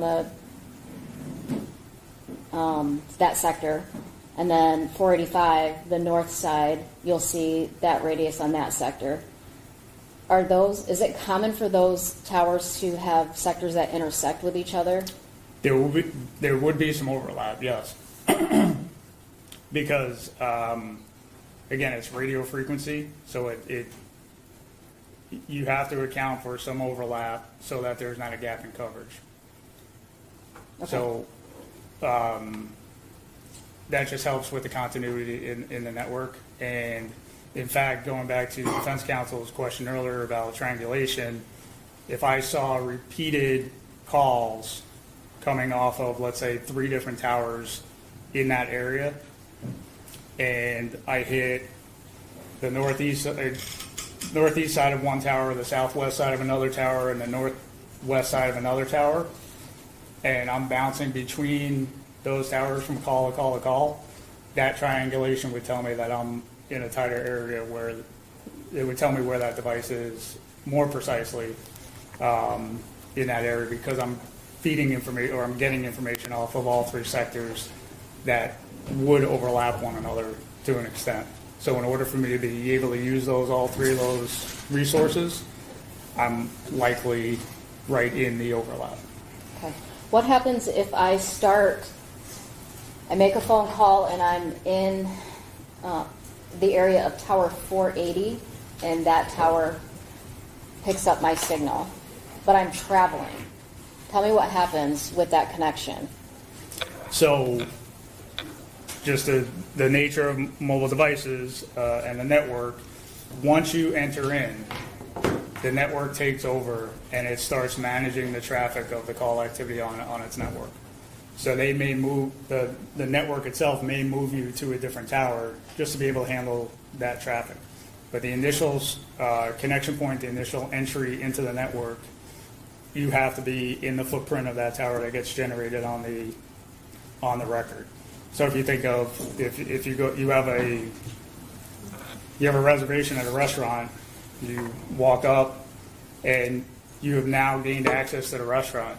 At that point, you have no control over what table they're going to seat you at, but you're in the room. Okay. I don't know if you'll know the answer to this, but when the records are generated from Verizon, and I originally connect to, I keep saying me, I'm just trying to give it as a way of example. I understand. I connect to tower 480, and that company shifts me then to 485 because I'm traveling. How is that going to be reflected in those records, if you know? It's not. Okay. It's not. It doesn't get generated through Verizon in the record. You get the starting cell tower, which is where I knocked on the door to get in the network, and then you get the ending cell tower, Okay. which the ending cell tower is where you just happen to end up within the network traffic. Would that be the terminating tower? Terminating cell site, right? Terminating cell site, okay. So in the example I just gave, when you said the records wouldn't reflect that, would I start in, my phone connects to tower 480, then I travel through to 485, and that's where I end the call. Would that call show where it originated and then terminated? Yes. As separate towers? Yeah. Okay, all right. I have nothing further. I have no cross based upon that. Thank you. Maybe step down. Yes, Your Honor. No objection. Maybe excuse. Yes, Your Honor. Thank you. Thank you, Your Honor. Board, we appreciate the effort.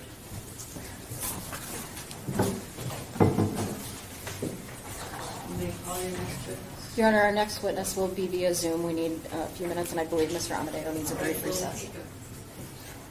A 15-minute break, give people an opportunity, cameras may need to readjust based on Zoom.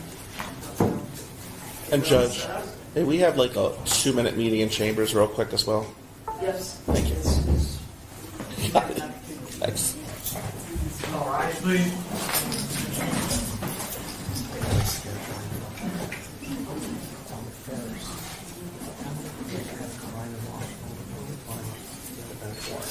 I didn't tell him, and he goes through. So they had a hearing to that, and I worked out. Thank you. He's losing his mind. He's not, yeah, I'm right now, he's not doing lunch, so I have to get 1st and September 9th, September 1st at 9 a.m. We'll figure it out. Let's go ahead and get the cash. Okay. We'll figure it out. Eric, can we go this way? Talk. Can we go this way? Talk. Michelle Lampier or Lampier, I'm not sure. We'll get the herd.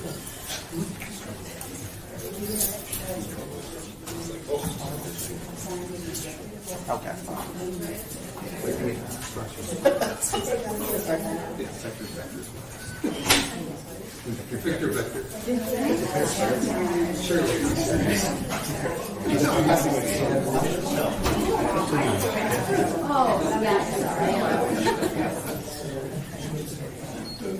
Victor.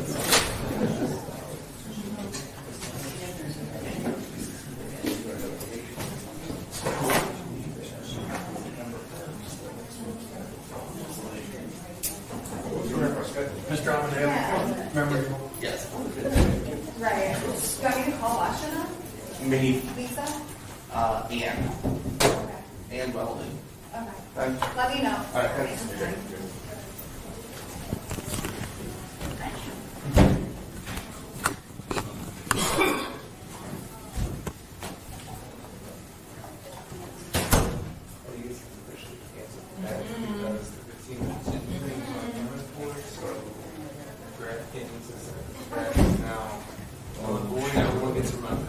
I'm sure that's how it works.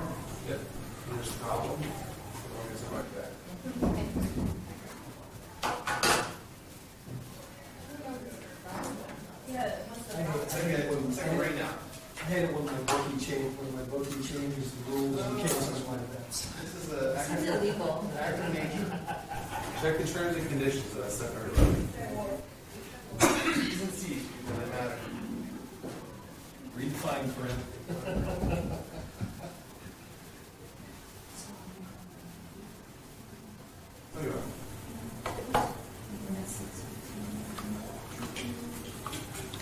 It's a gorgeous campus, I think, whatever. That's what it says, but I don't plan to send her there. Because it seems unnecessary.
said she's going to leave her post in the last 7 to 8 years.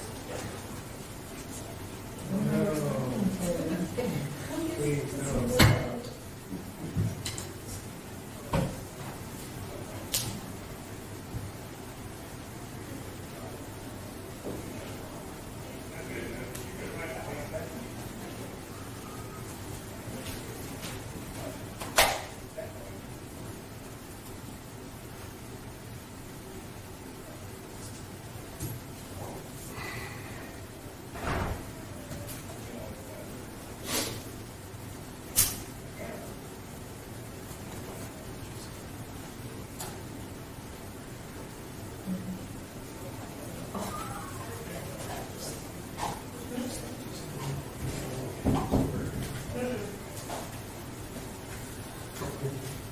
I'm guessing it like Grace's head or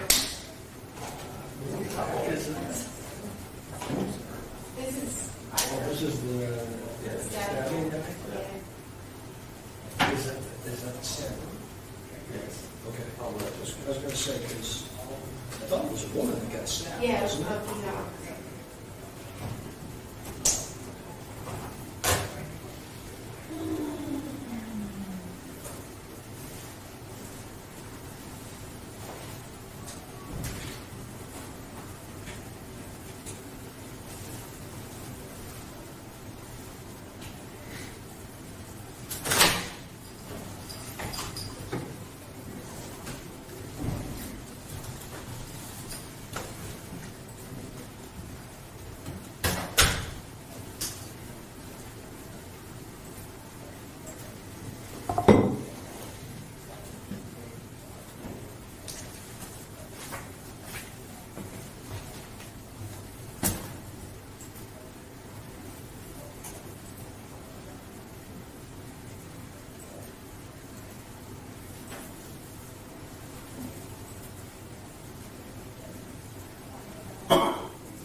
Okay, so two is very similar. Okay. The third one just kind of shifted the dots a little bit.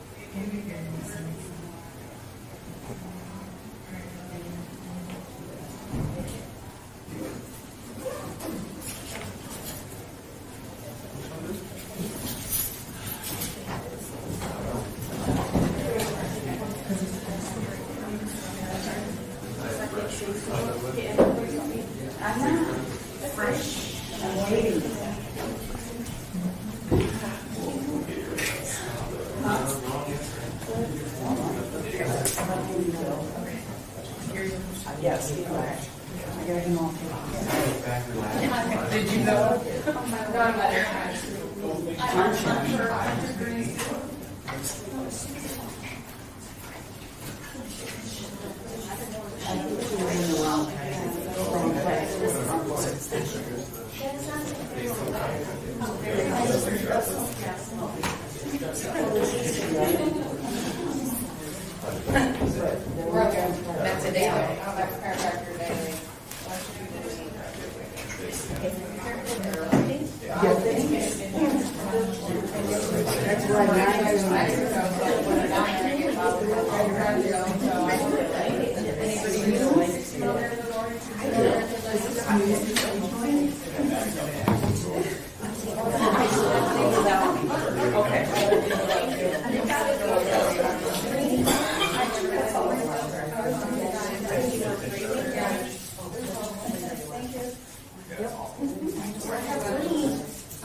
Oh, yeah, get them open now.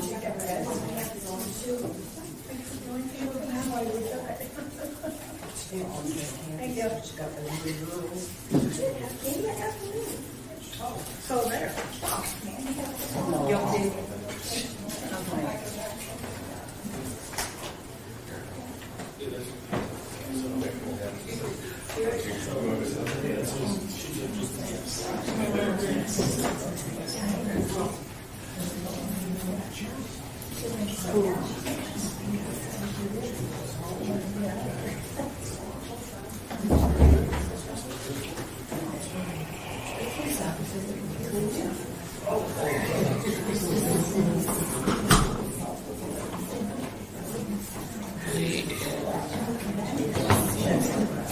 Do your horses run year round?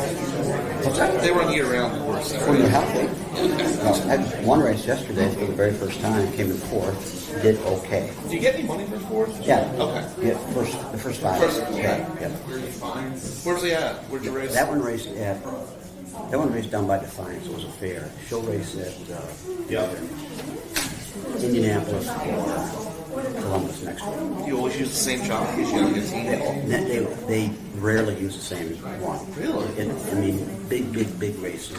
Great horses, yes, but very often you're switching drivers. Same trainer, different driver. We used to, like 40 miles away from the next city racetrack. Yeah. And that was like single A ball. Yeah. But there was a lot of good jockeys that broke cut their teeth there. Absolutely. You know, Julie Crone, people like Oh, yeah. Yeah. Yeah, that was an interesting place. But then you told me Campbell, he came from like Toronto. Yeah, I remember him. I told you his name before. And I remember him when he was at Wolverine Raceway and Hazel Park Raceway and Windsor Raceway. When he came from, I think, Toronto area, but he came over there and really cut his teeth at Windsor and Wolverine and the race secretary at Windsor wound up going to the Meadowlands when the Meadowlands opened. And he dragged a whole bunch of people, like Campbell and other drivers, Ray Remen, all that. I'm trying to think of the mother left out my head. I can't. Is Campbell like the baby? He's the big one. Okay. Yep. Because he was like an icon at the Meadowlands. Yeah, he's a stud. Okay. He's a stud. Is he still racing? No, he's retired from racing. Because they can do it forever, right? Yeah, but, think about your reflexes when you're 25 or 30 or 35 versus Versus when 60 you're or 42. 60. Yeah, exactly. Yeah, I get it. Yeah, he was dominant in the middle.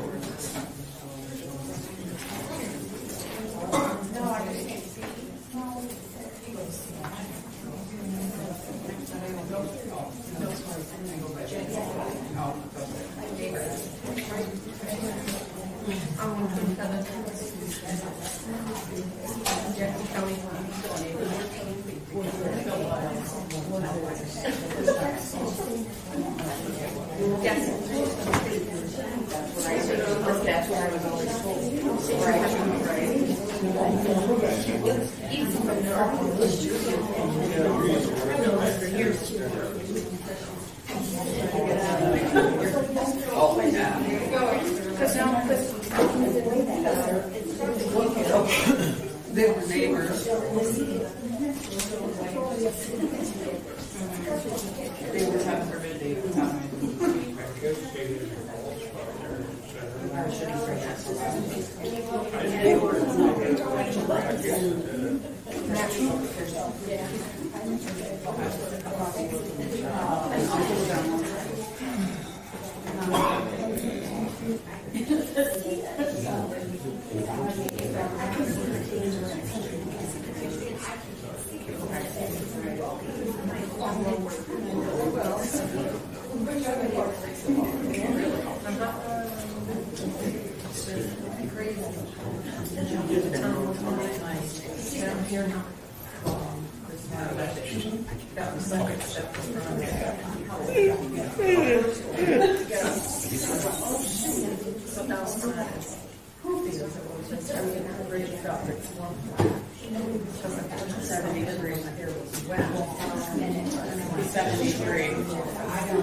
He's inside.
I work private.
We're probably a couple minutes early.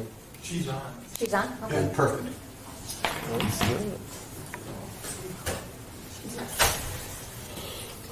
Okay.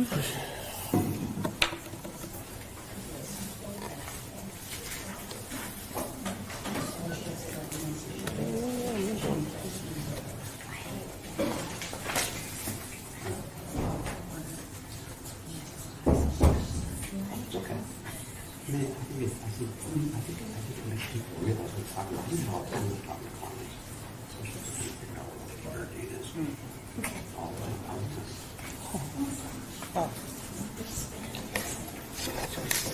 Skelton's got two X's. I'm also here just for fun. One's here, one's on the back. That's even the man.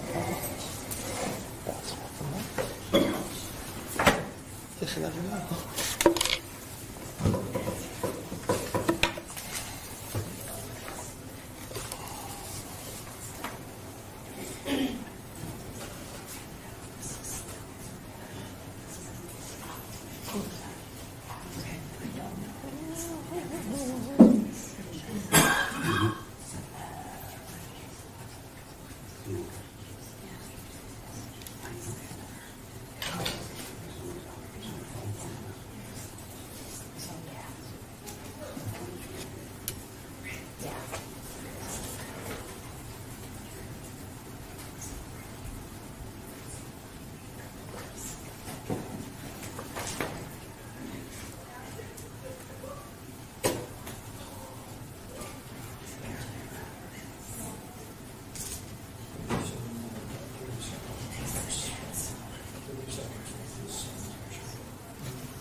That's insane.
They're yours? No. Just picking up trash off the floor. It's mine. It's not mine. I don't see this crazy earring at first. That's what I thought it was. You never know when you pick it up.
That reach of that, but whether it is so cold that inside your office.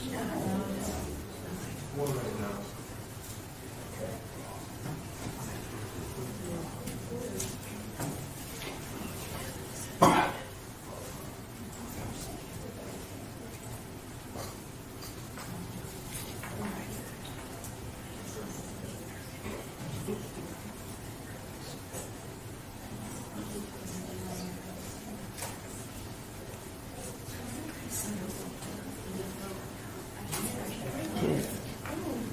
Guess I should sit.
All right, please.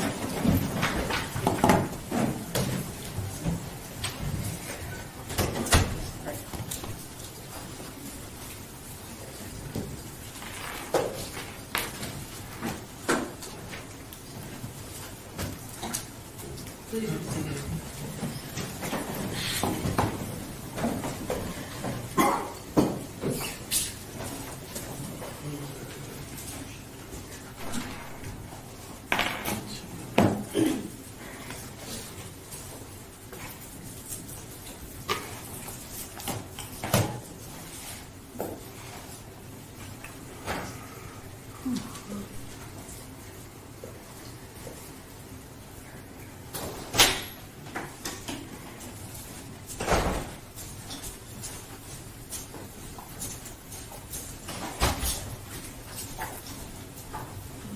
We have our next witness who's appearing via Zoom. Is there any objection to her appearing and testimony via Zoom? There is none for the contract. Ma'am, please raise your right hand.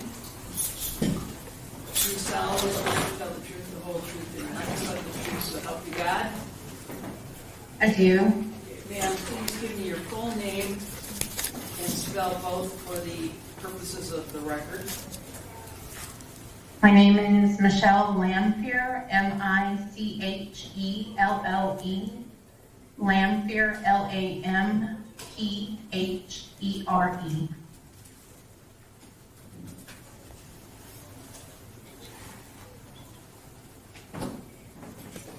Any question? Thank you, Your Honor. Good afternoon, Ms. Lamphere. How are you? I'm okay. How are you? Pretty good, thank you. Do you know John Skelton? I do know John Skelton. How do you know John Skelton? We were married for a period of time. When were you married? We were married from April of 1992 until, I think, September of 2001. And prior to the I marriage? think September. Sure. Prior to the marriage, how long had you known him for? We had known each other for 4 months. When you first married him, where were you living at? We were living in Washington, D.C. And what were you doing there? I was in the Air Force. John was in the Army. How long did you live in Washington, D.C. for? We lived in Washington, D.C. I lived in Washington, D.C. for a total of 3 years. And how about John Skelton? John had moved to Hawaii, I think about 6 months before I moved from the state. And the two of you have a daughter, is that correct? Or you had a daughter? We do. And when was she born? She was born August of 1993. And what is her first name? Her first name at birth was Catherine. Her legal name change is Katie. So when did you move, you said, to what location at what time? I moved to California, Vacaville area in 1995. And when did you and Mr. Skelton get back in the same household together on a regular basis?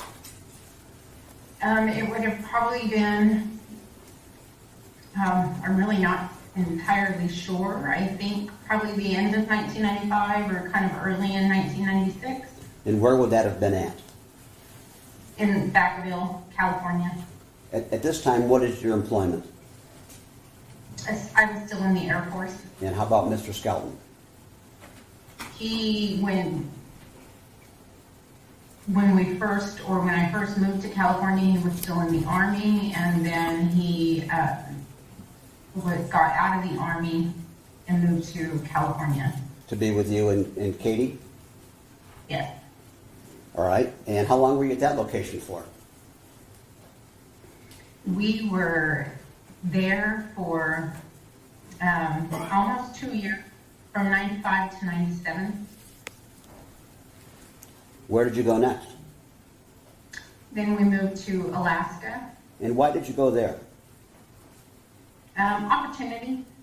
So I had the opportunity to get out of the Air Force, and then I had the opportunity, or we had the opportunity to move to Alaska for a job. So we thought it was kind of one of those once-in-a-lifetime things. So that's what we decided to do. And how long were you in Alaska for? We were in Alaska from 1997 to 2000. And during that period of time, all three of you were in the same household? Yes, until the very end of it, but yes. And at that point in time, in 2000, beginning of 2001, something along those lines, did you and he separate? Yes, we did. And walk us through what happens next in your travels and his travels. So what happened when we separated, I was moving to Boston, and I was moving there without really having known anybody. I was moving to a person that I had met online and didn't really know him or his family, and so I had decided to let Katie go to Michigan with John because he was going to his family there in Michigan, and then his family knew Katie also, and she knew them, and so I felt much safer and more comfortable with her going to Michigan with family than going to Boston with strangers. And Katie was about 7 now? She would have been about 7, yes. Probably right at that point of 6 to 7. So as you're setting up your new residence in Boston, you said, Massachusetts? Yes. Mr. Skelton comes from Alaska and resettles in the Morenci, Michigan area, is that accurate? Yes. Okay. Do you know where he's living at this point in time? When he first moved there, I believe he stayed with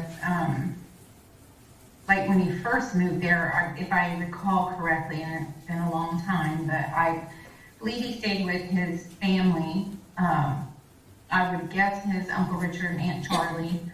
And then after that, he did, I'm not sure if he met Tanya first and then moved out into his own place, or if he moved into his own place and then met Tanya, but he didn't stay long with his family before he got his own place and started getting settled. Now, during the course of the marriage at the various locations, did you and John get along okay? Yes, for the most part. What, if any, problems were there? The only problems really mainly were drinking and the problems that stem from drinking. By John, you're talking about? Yes. Are you able to provide any examples of what you're talking about?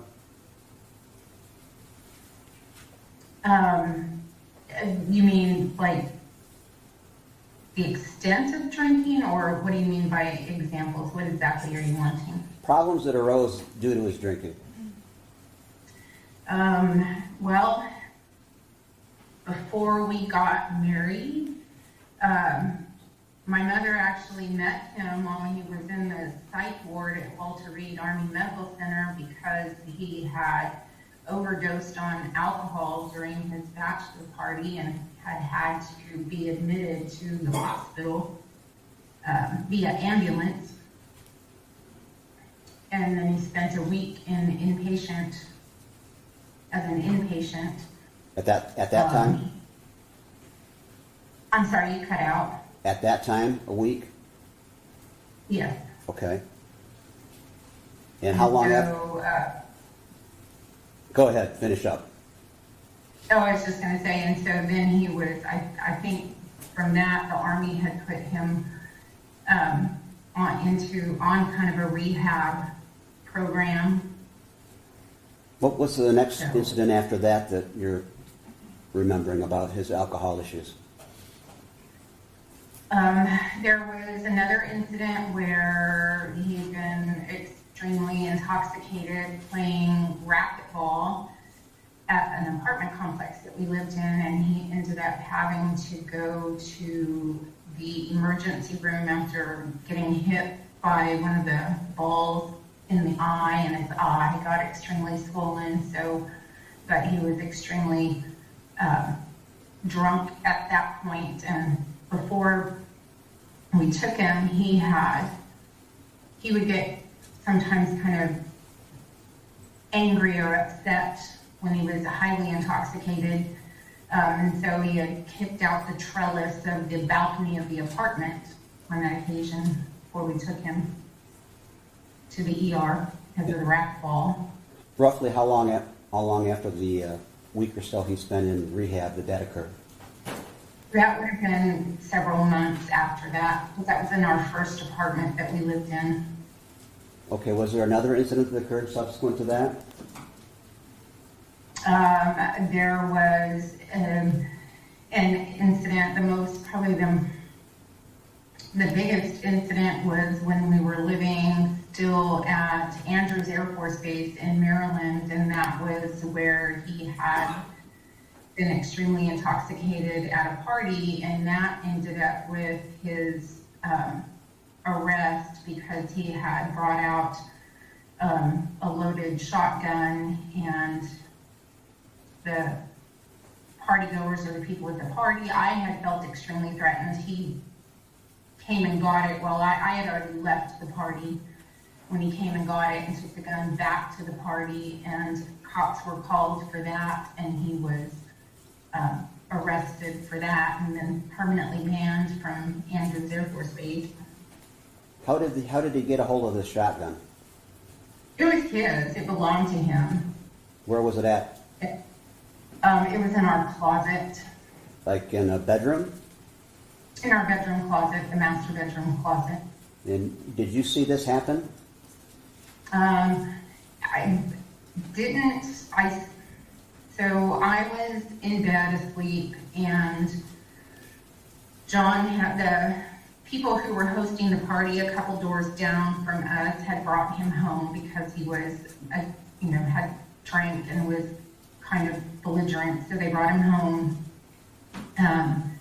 And he came up, they put him on the couch, which was downstairs, the living room couch, which was downstairs.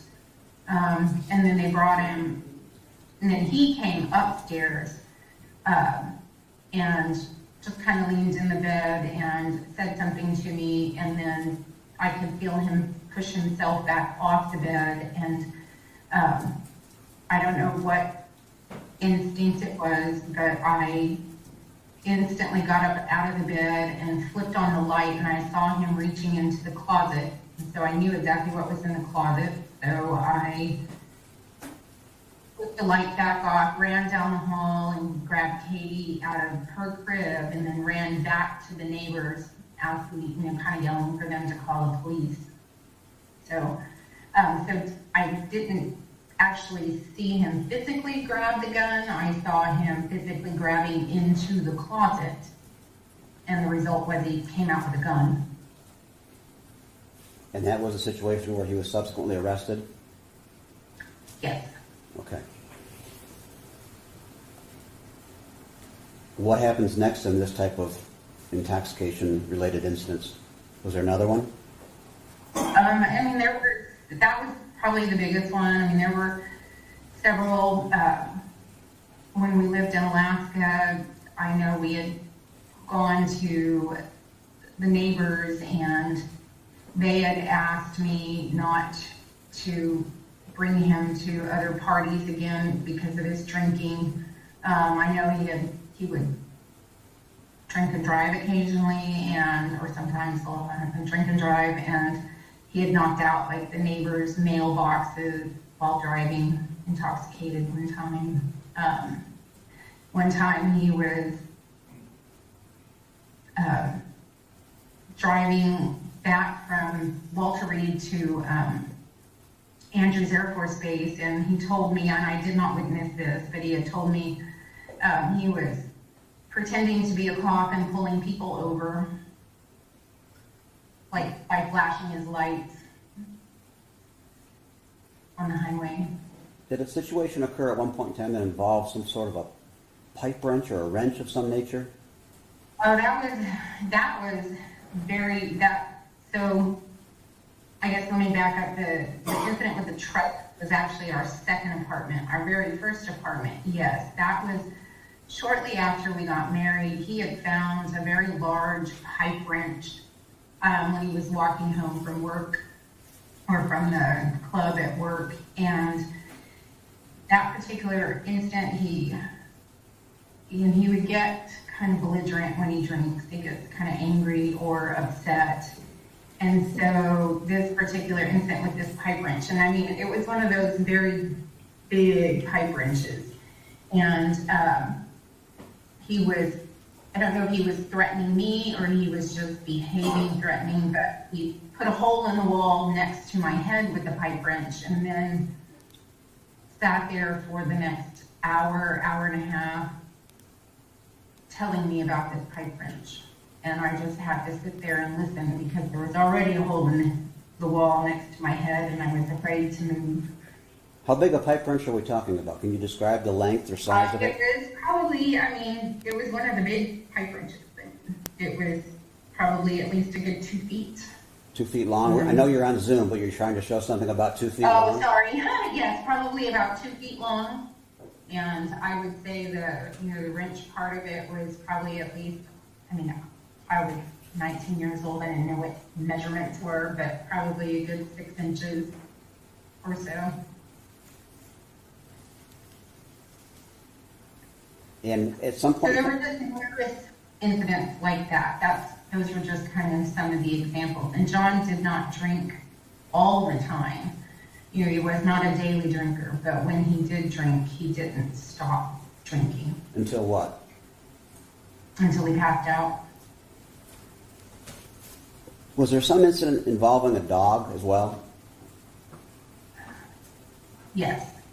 So this was on Katie's birthday, she'd had a couple friends stayed overnight, and we had a big black lab rescue dog, and he was a puppy, but he was a big puppy. He was probably stood waist high.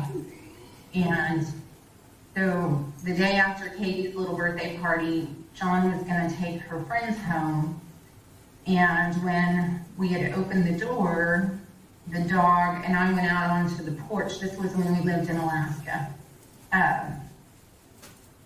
The porch, I was standing on the porch, and the dog ran out the door and kind of knocked me off the porch, and I sprained my ankle. And so, and the dog kind of ran off. And so I really didn't think much of it. My ankle was sprained, so I went back into the house. John carried on and took the kids home. There were 2 girls, and Katie went with them. And so a little bit later, I called the mother of one of the girls, and I was just like, oh, I'm sitting here laid up because Alex, that was the name of the dog, knocked me off the porch. And so I've got to go find him because he ran off. And Bobby, that was my friend's name, said, Michelle, John was here. He dropped Katie and Brittany off, and he had the dog in the car and the gun. And so, so basically John had taken the dog, had found the dog, taken the dog, and took him out to the woods and shot him. Did he tell you that? Afterwards, well, when I confronted him about it, and so. Did he say what? He didn't tell me about it ahead of time. No, I didn't know until Bobby told me that he had the dog and the gun, and then when he came back home and he only had Katie and the gun and not the dog, I knew it happened and confronted him about it, and his excuse was that the dog had hurt me, and so, therefore, at the time. How old was that dog? He was probably 8 months old, 9 months old. He was a puppy. So, you're in Massachusetts, he's in Morenci. We're talking 2000, year 2000 now? Yes. And at some point in time, a divorce is filed in Lenawee County by John Skelton, is that correct? Yes. And then there's also some hearings involving custody of Katie. Is that also correct? Yes. So tell us how... The hearings, I don't know if they were hearings. We had friend of the court visits. We went through the friend of the court for the custody evaluation. At some point, did someone contact you and make you aware that they were concerned about Katie? Yes. Tell us about that, please. Well, John's family would kind of keep tabs on Katie, and they had called me to let me know that he was out, he would have her out with him while he was drinking or going to parties and that kind of thing, that he would have her out walking in the fields at midnight, 1 o'clock in the morning when they would be leaving these parties, and he would be extremely intoxicated. They told me about times where his babysitter, and I think his babysitter lived down the road from where Uncle Richard and Aunt Charlie and Lisa and Tim lived. I think the babysitter lived down the road from there, but there were times where the babysitter hadn't let John pick Katie up because he would show up at her door. I guess one time he showed up so drunk he had urinated on himself, and so the babysitter wouldn't release Katie to him. So with all this information supplied to you, what did you do? What decision did you make at that point in time? So at that point in time, I decided that I already had a lawyer for the divorce, and so he had advised me that since we didn't have a custody agreement, that I should go and get Katie because then if I brought her back to Boston, we could immediately file for custody there, and that meant that everything would have to take place there in Boston as far as custody went, and he couldn't, if we immediately filed the moment I crossed back into the state line, then he couldn't just come and take her. I could come to Michigan and take her because we had no custody agreement in place. That was your lawyer? So, That was your lawyer yeah, in that was my Massachusetts? lawyer in Boston. Okay. In Boston. What happens next? So I drove to Michigan, and I had tried to take her out of school. And of course, the school did the right thing and called John. And so John came up there, and then that was when he immediately filed the custody, for custody. And so then we had to go basically that route through the state of Michigan, or through Morenci. And so what happens next? So then we start going through the friend of the court, and we get, evaluated. Katie gets evaluated. Tanya, John and Tanya were definitely very well established as a couple by then, and so Tanya was part of those evaluations also. So did you hire an attorney in Michigan? I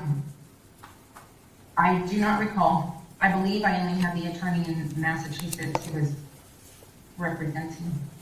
Let me refresh your I do memory not if I can, recall. just a bit. There's Okay. court pleadings in your name and John's name in which Michael McFarland was your attorney. Does that sound accurate? Yes, Do you remember Yes. that now? I do remember his name, yes. Okay. As these hearings go forward with the front of the court, or meetings, I guess, what word do you want to use, is tell us what develops and what happens with the custody situation.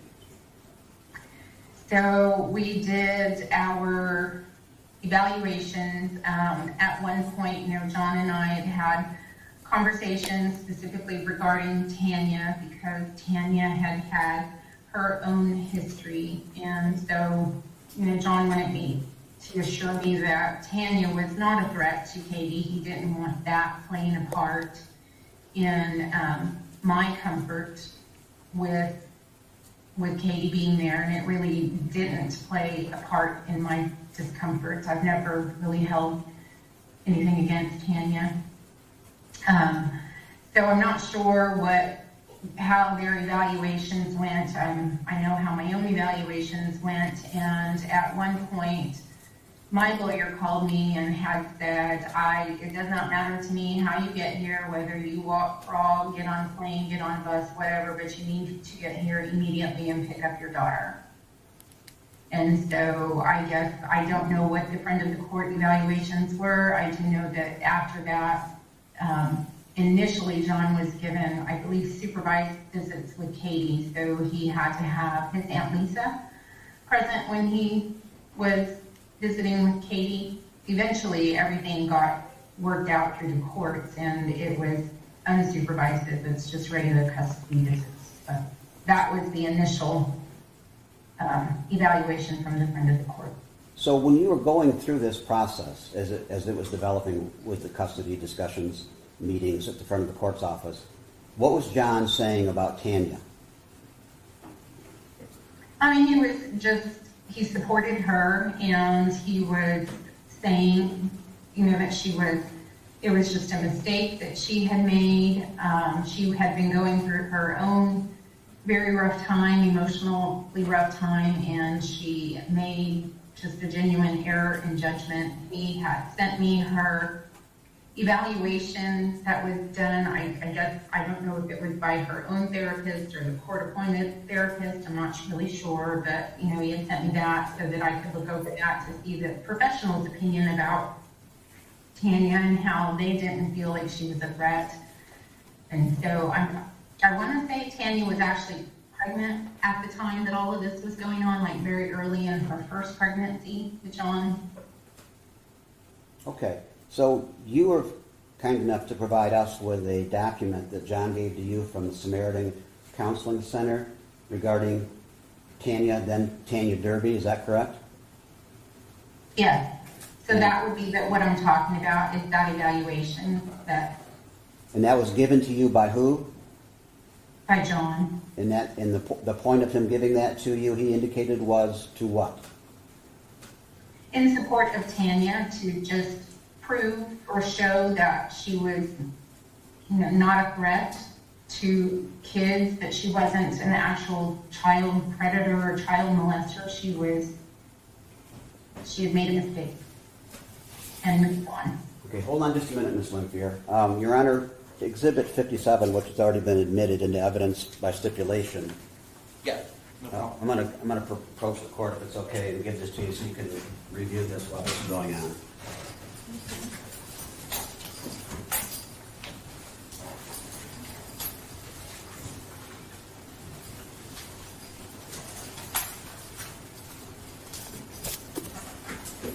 So after the time that you had obtained custody, eventually there was a divorce that was finalized, correct?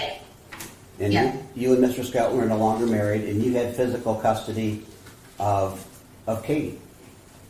Correct. And she would have been either 7 or 8 years old by now, right? Yes. The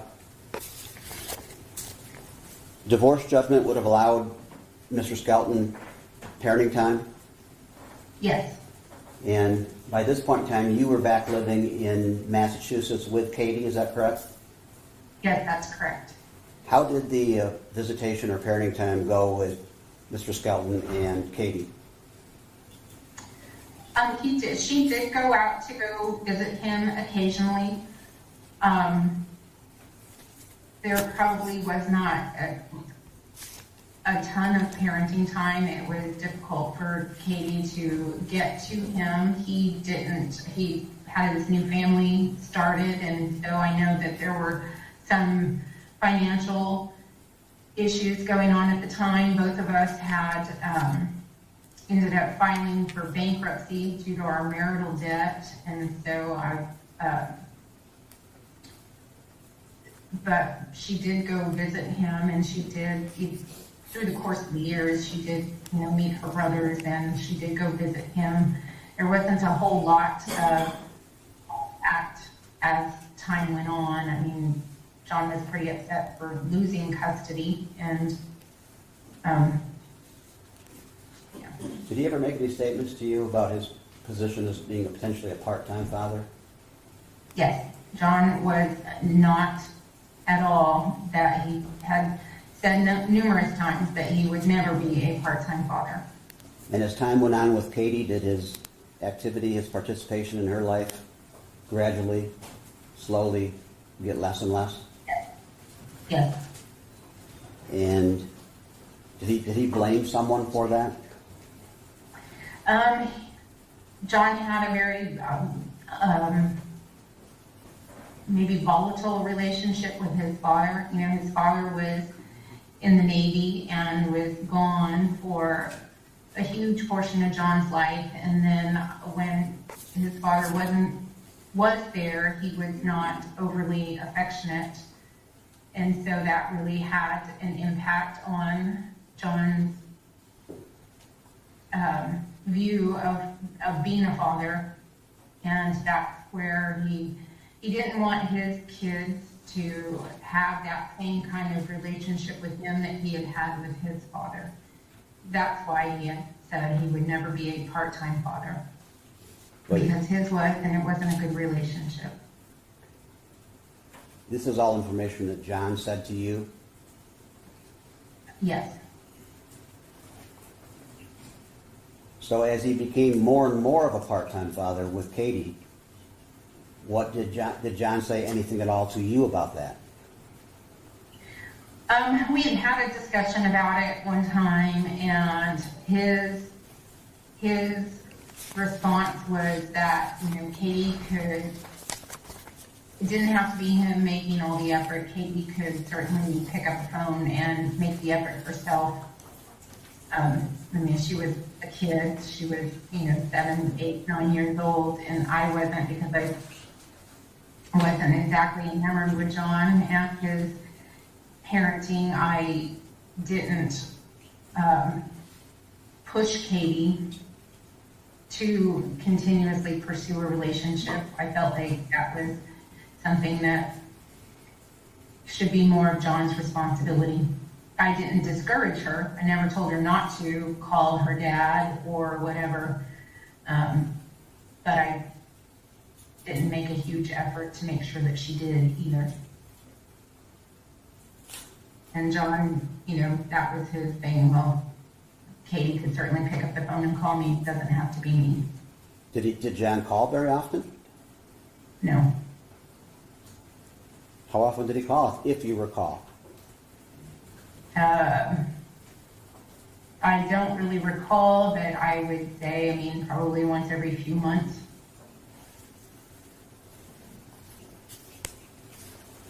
Was there a child support order he was required to pay to you? There was, yes. Do you recall whether it was very much?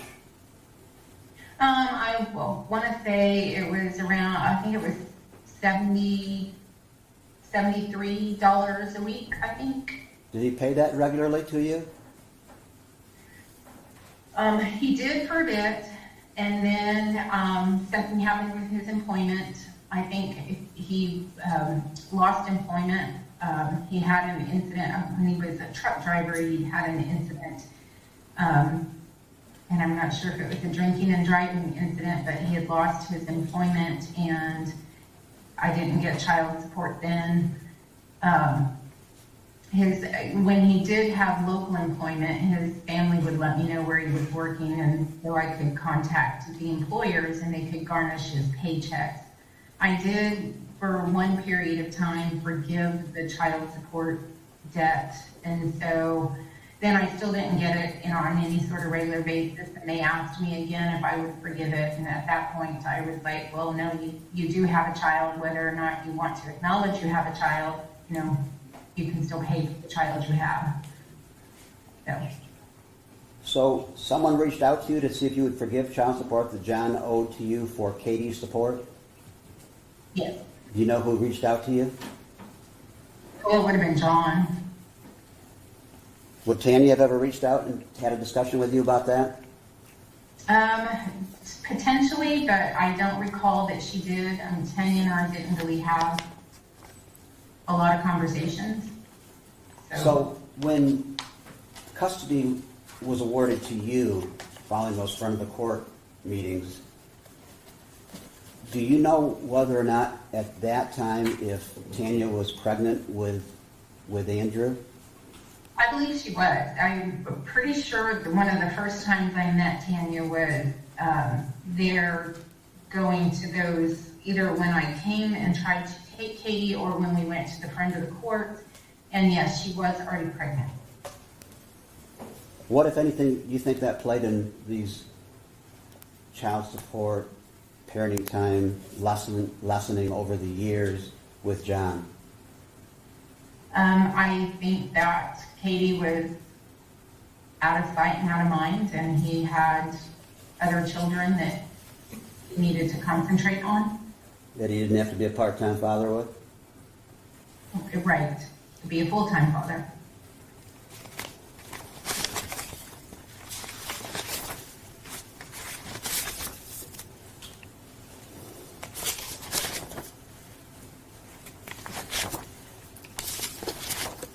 As time wore on, did you become aware that there was some marital difficulties with John and Tanya?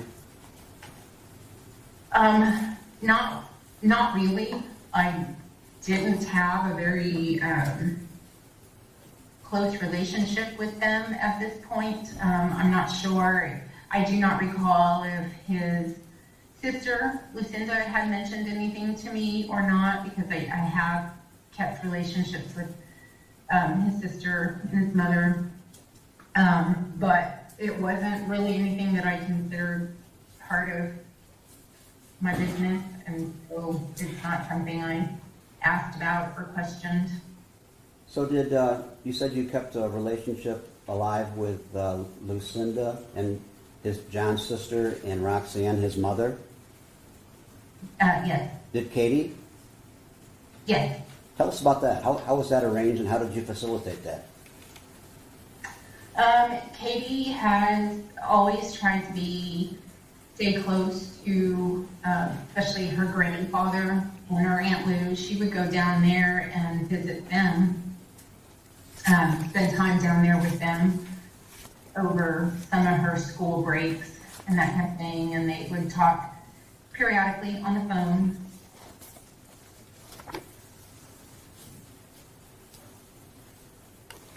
And so, and I just maintained a relationship with them because of Katie, and so they didn't really view that, that whatever happened between John and I was our business, and it didn't really have an impact on them. I mean, it didn't need to impact my relationship with them just because John and I didn't have a relationship. You know, we still mutually had Katie, and so we tried to, I guess, for lack of a better word, co-family together. Okay, Ms. Lanfear, I'm going to stop questioning at this point in time. Now, Mr. Amadeo may have some questions for you next, okay? Okay. Thank you. Good doing, Ms. Lanfear. How are you? I'm okay, thank you. How are you? Good. So, how long were you and John married? We were married in April of 1992. And you were married about 9 years? About 9 years, correct. And did you say you only knew each other 4 months before getting married? Yes. Is it like a whirlwind romance? Well, we were both I was in school, actually, on his Army base, and so we knew there was a high likelihood that I would be going elsewhere unless we got married. And so, yep, so it was very much a whirlwind romance, and we did it so we could not be separated. So. Now, when you guys broke up, got divorced and such, was John upset about being a part-time father, as Mr. Hartong mentioned? Yes. Okay. And do you know why he was upset about being a part-time father? Yep, as I have mentioned before, I mean, he was very upset about losing custody. And he just,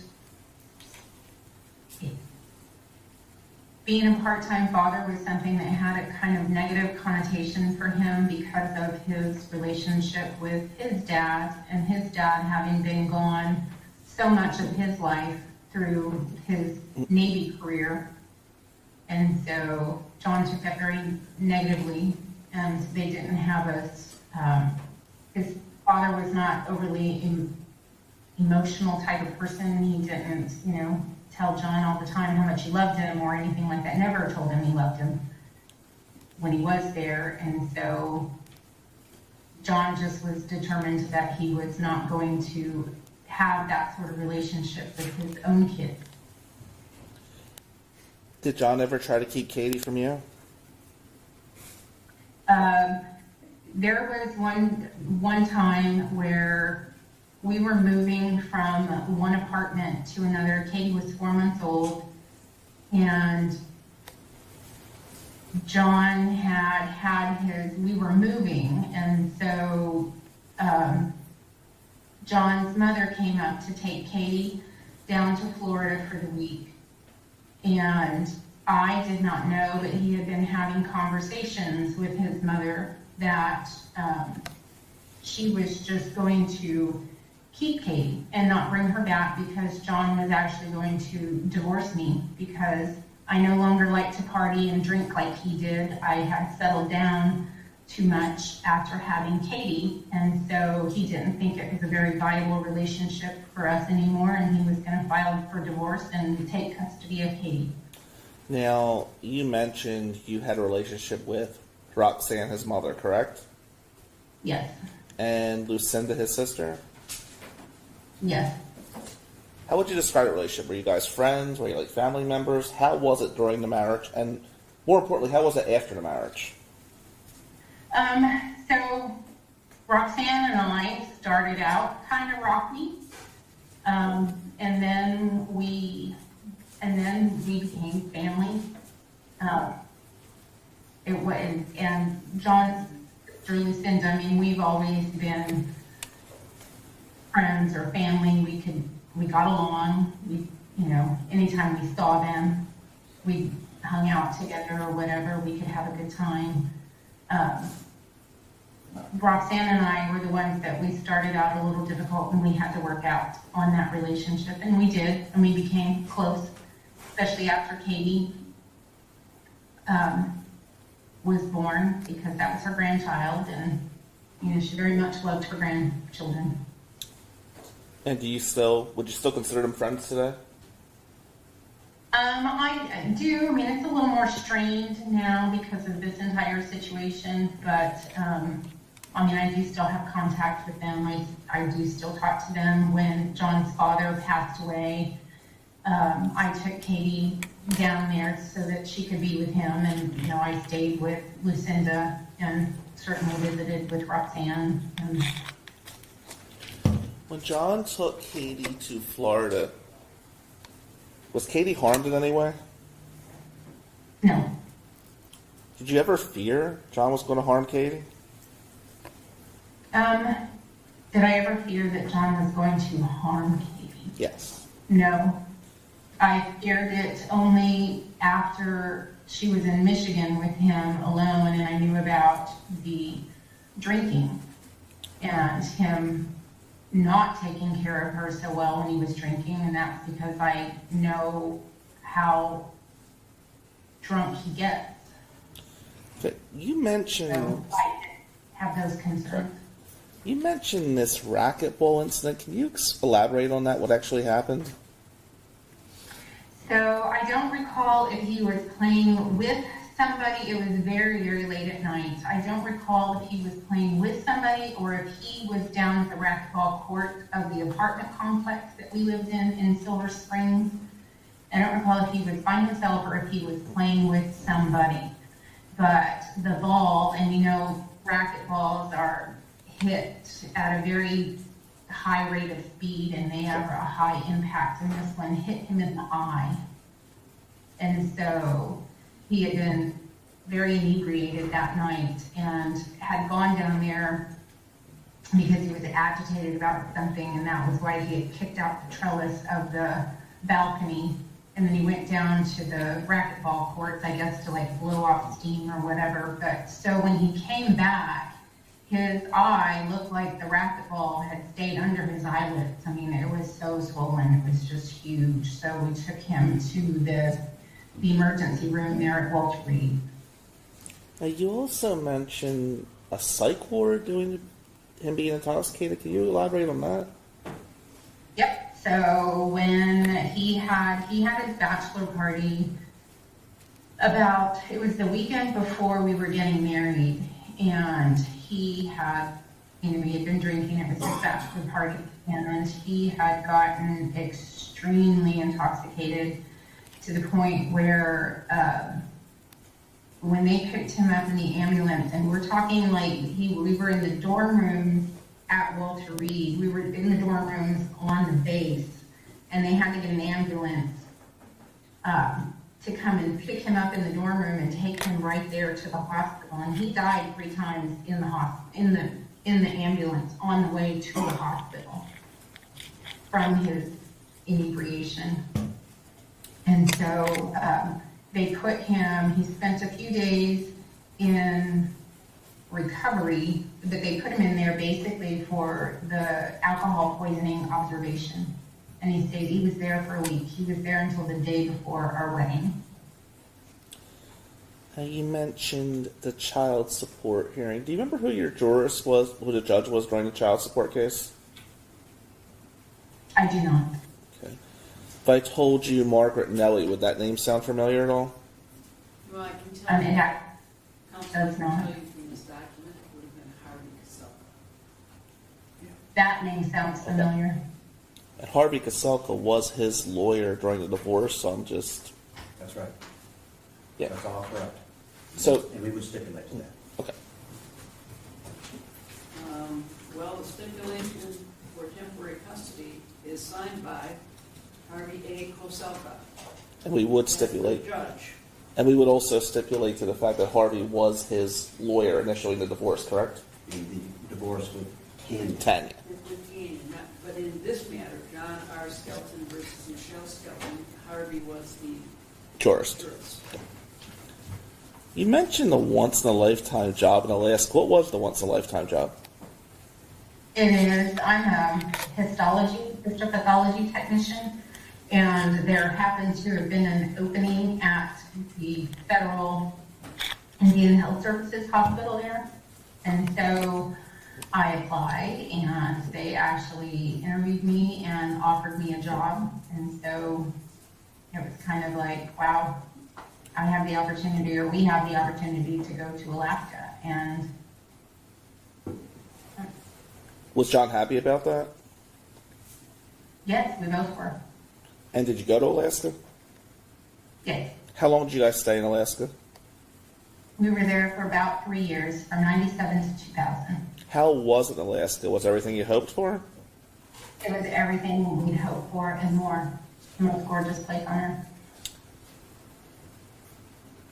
As for the current situation in this case, do you have any first-hand knowledge of anything? I do not. Have the Not police? firsthand knowledge. I have the knowledge that, that I've been told. And who told you? The internet told me, the reporters told me, the podcasters told me, the families have told me. What have the families told you, and what family are you speaking of specifically? I speak of John's family. What did John's family tell you? Your Honor, I'm going to object. I'm not, this is hearsay at this point. It's kind of hearsay upon hearsay. Counsel? I'll move on. So just to be clear, have the police told you about this case? Yes. How many times have The you been? FBI has talked to me about this case. The police have talked to me about this case. How many times do you think you've been interviewed by law enforcement, if you know? I think four times. It's either 3 times or 4 times. I know the FBI interviewed me more than once in the beginning. And then I have been interviewed by a detective more recently, How recently? within the last few months. Who was the detective that interviewed you in the last couple of months?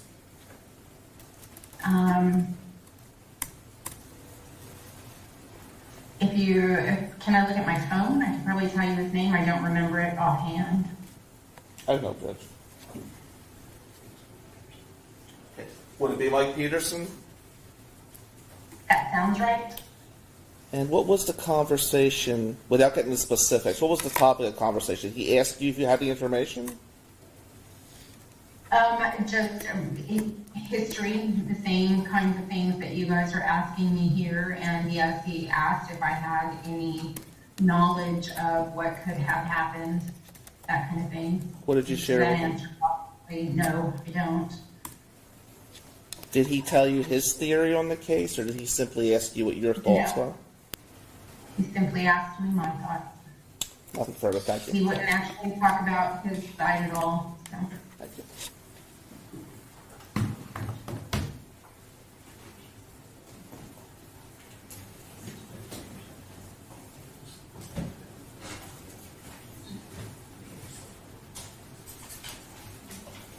Oh, can you ask a question? Oh, yeah. Correct? Thank you, Your Honor.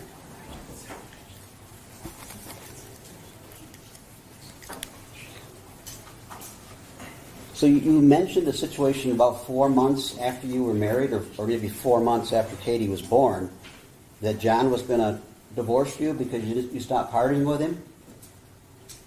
Yep, Katie was 4 months old. So it was 4 months after Katie was born. He was arranging to have his mother to take Katie to Florida and stay with his mother? Yes. How did you find this out? He told me When- after Katie had already gone to Florida, because we were moving our apartment, and so we had decided together that his mother would come and take Katie down to Florida with her for a week while we were moving, since we would be so busy packing and getting our furniture moved and all of that kind of stuff. And so while we were in the middle of moving, we said, oh, by the way, I'm filing for divorce and I'm gonna take custody and Katie is gonna stay with my mother. And what did you say to Until him?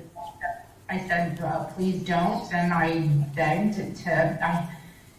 begged not to get divorced. I was, young and didn't know any better. I just thought that could happen. I didn't know at that time that there was a such thing as custody fights. I just thought, oh no, I'm not going to lose my daughter, so I'll stay married because I'm not going to lose my daughter.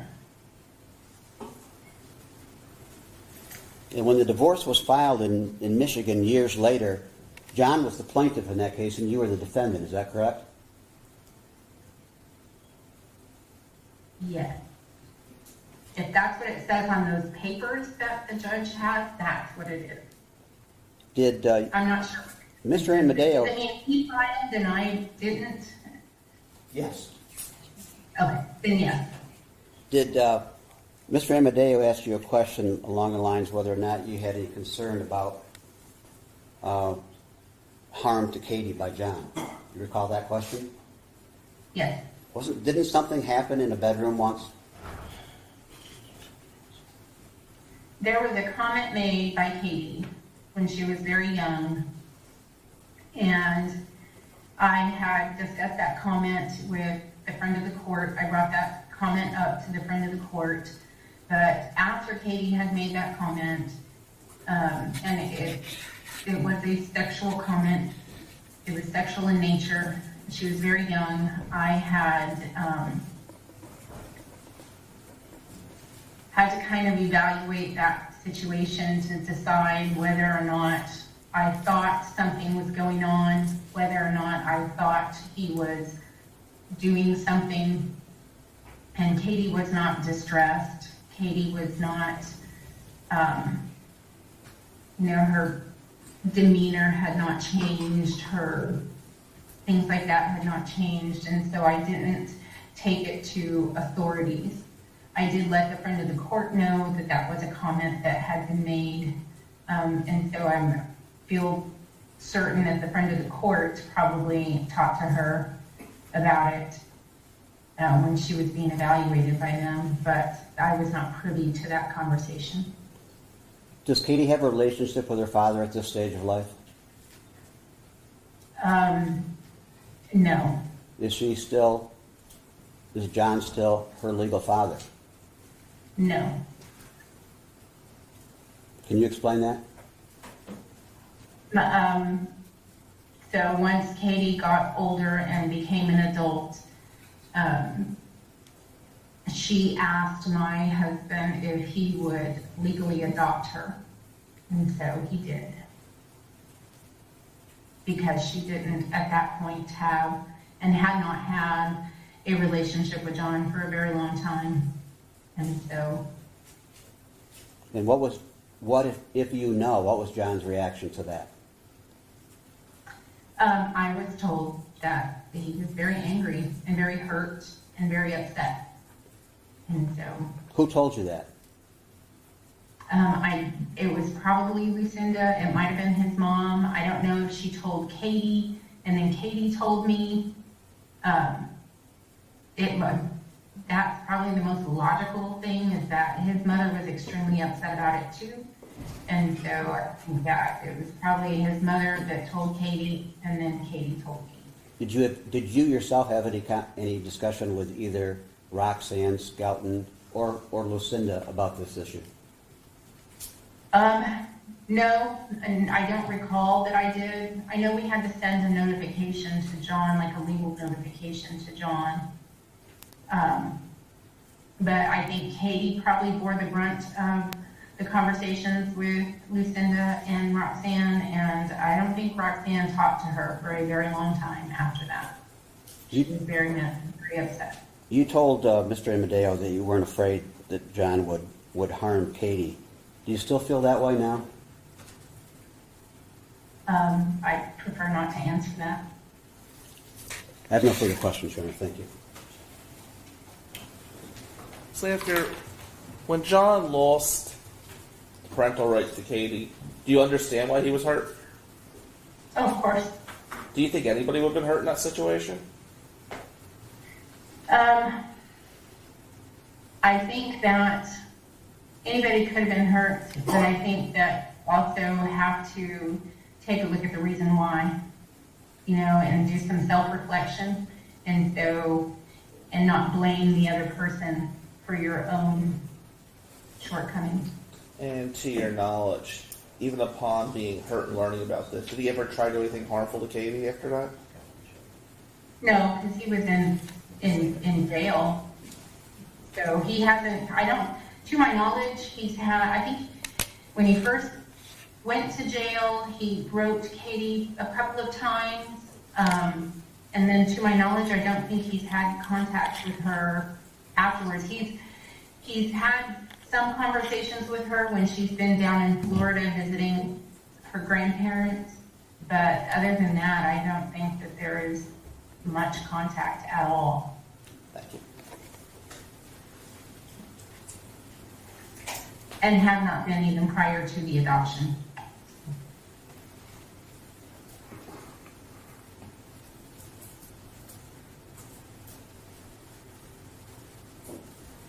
Any additional cross? No, no, the first judge, thank you. Any response? No, we're all set. Thank you, Your Honor. Your daughter's first name, is it Kathyryne? It would have been, her birth name was Cathryne. And her legal name now is Katie, Katie. Thank you. Anything further? Nothing else. Thank you, Your Honor. No, thank you, All Judge. right. Thank you, Mrs. Lanphier. We appreciate you zooming in today and offering your testimony. Thank you.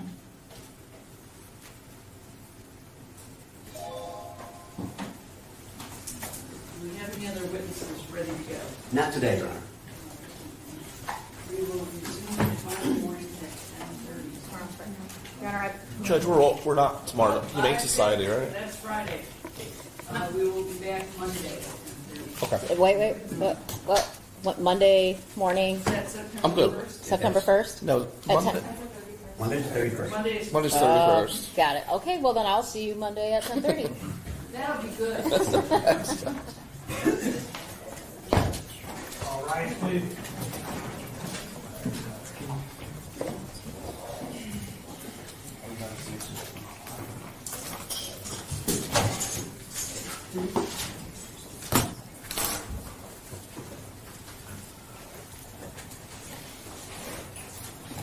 Katie, you want us to take that exhibit back?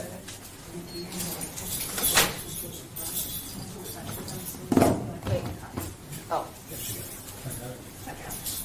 Thank you. thank you.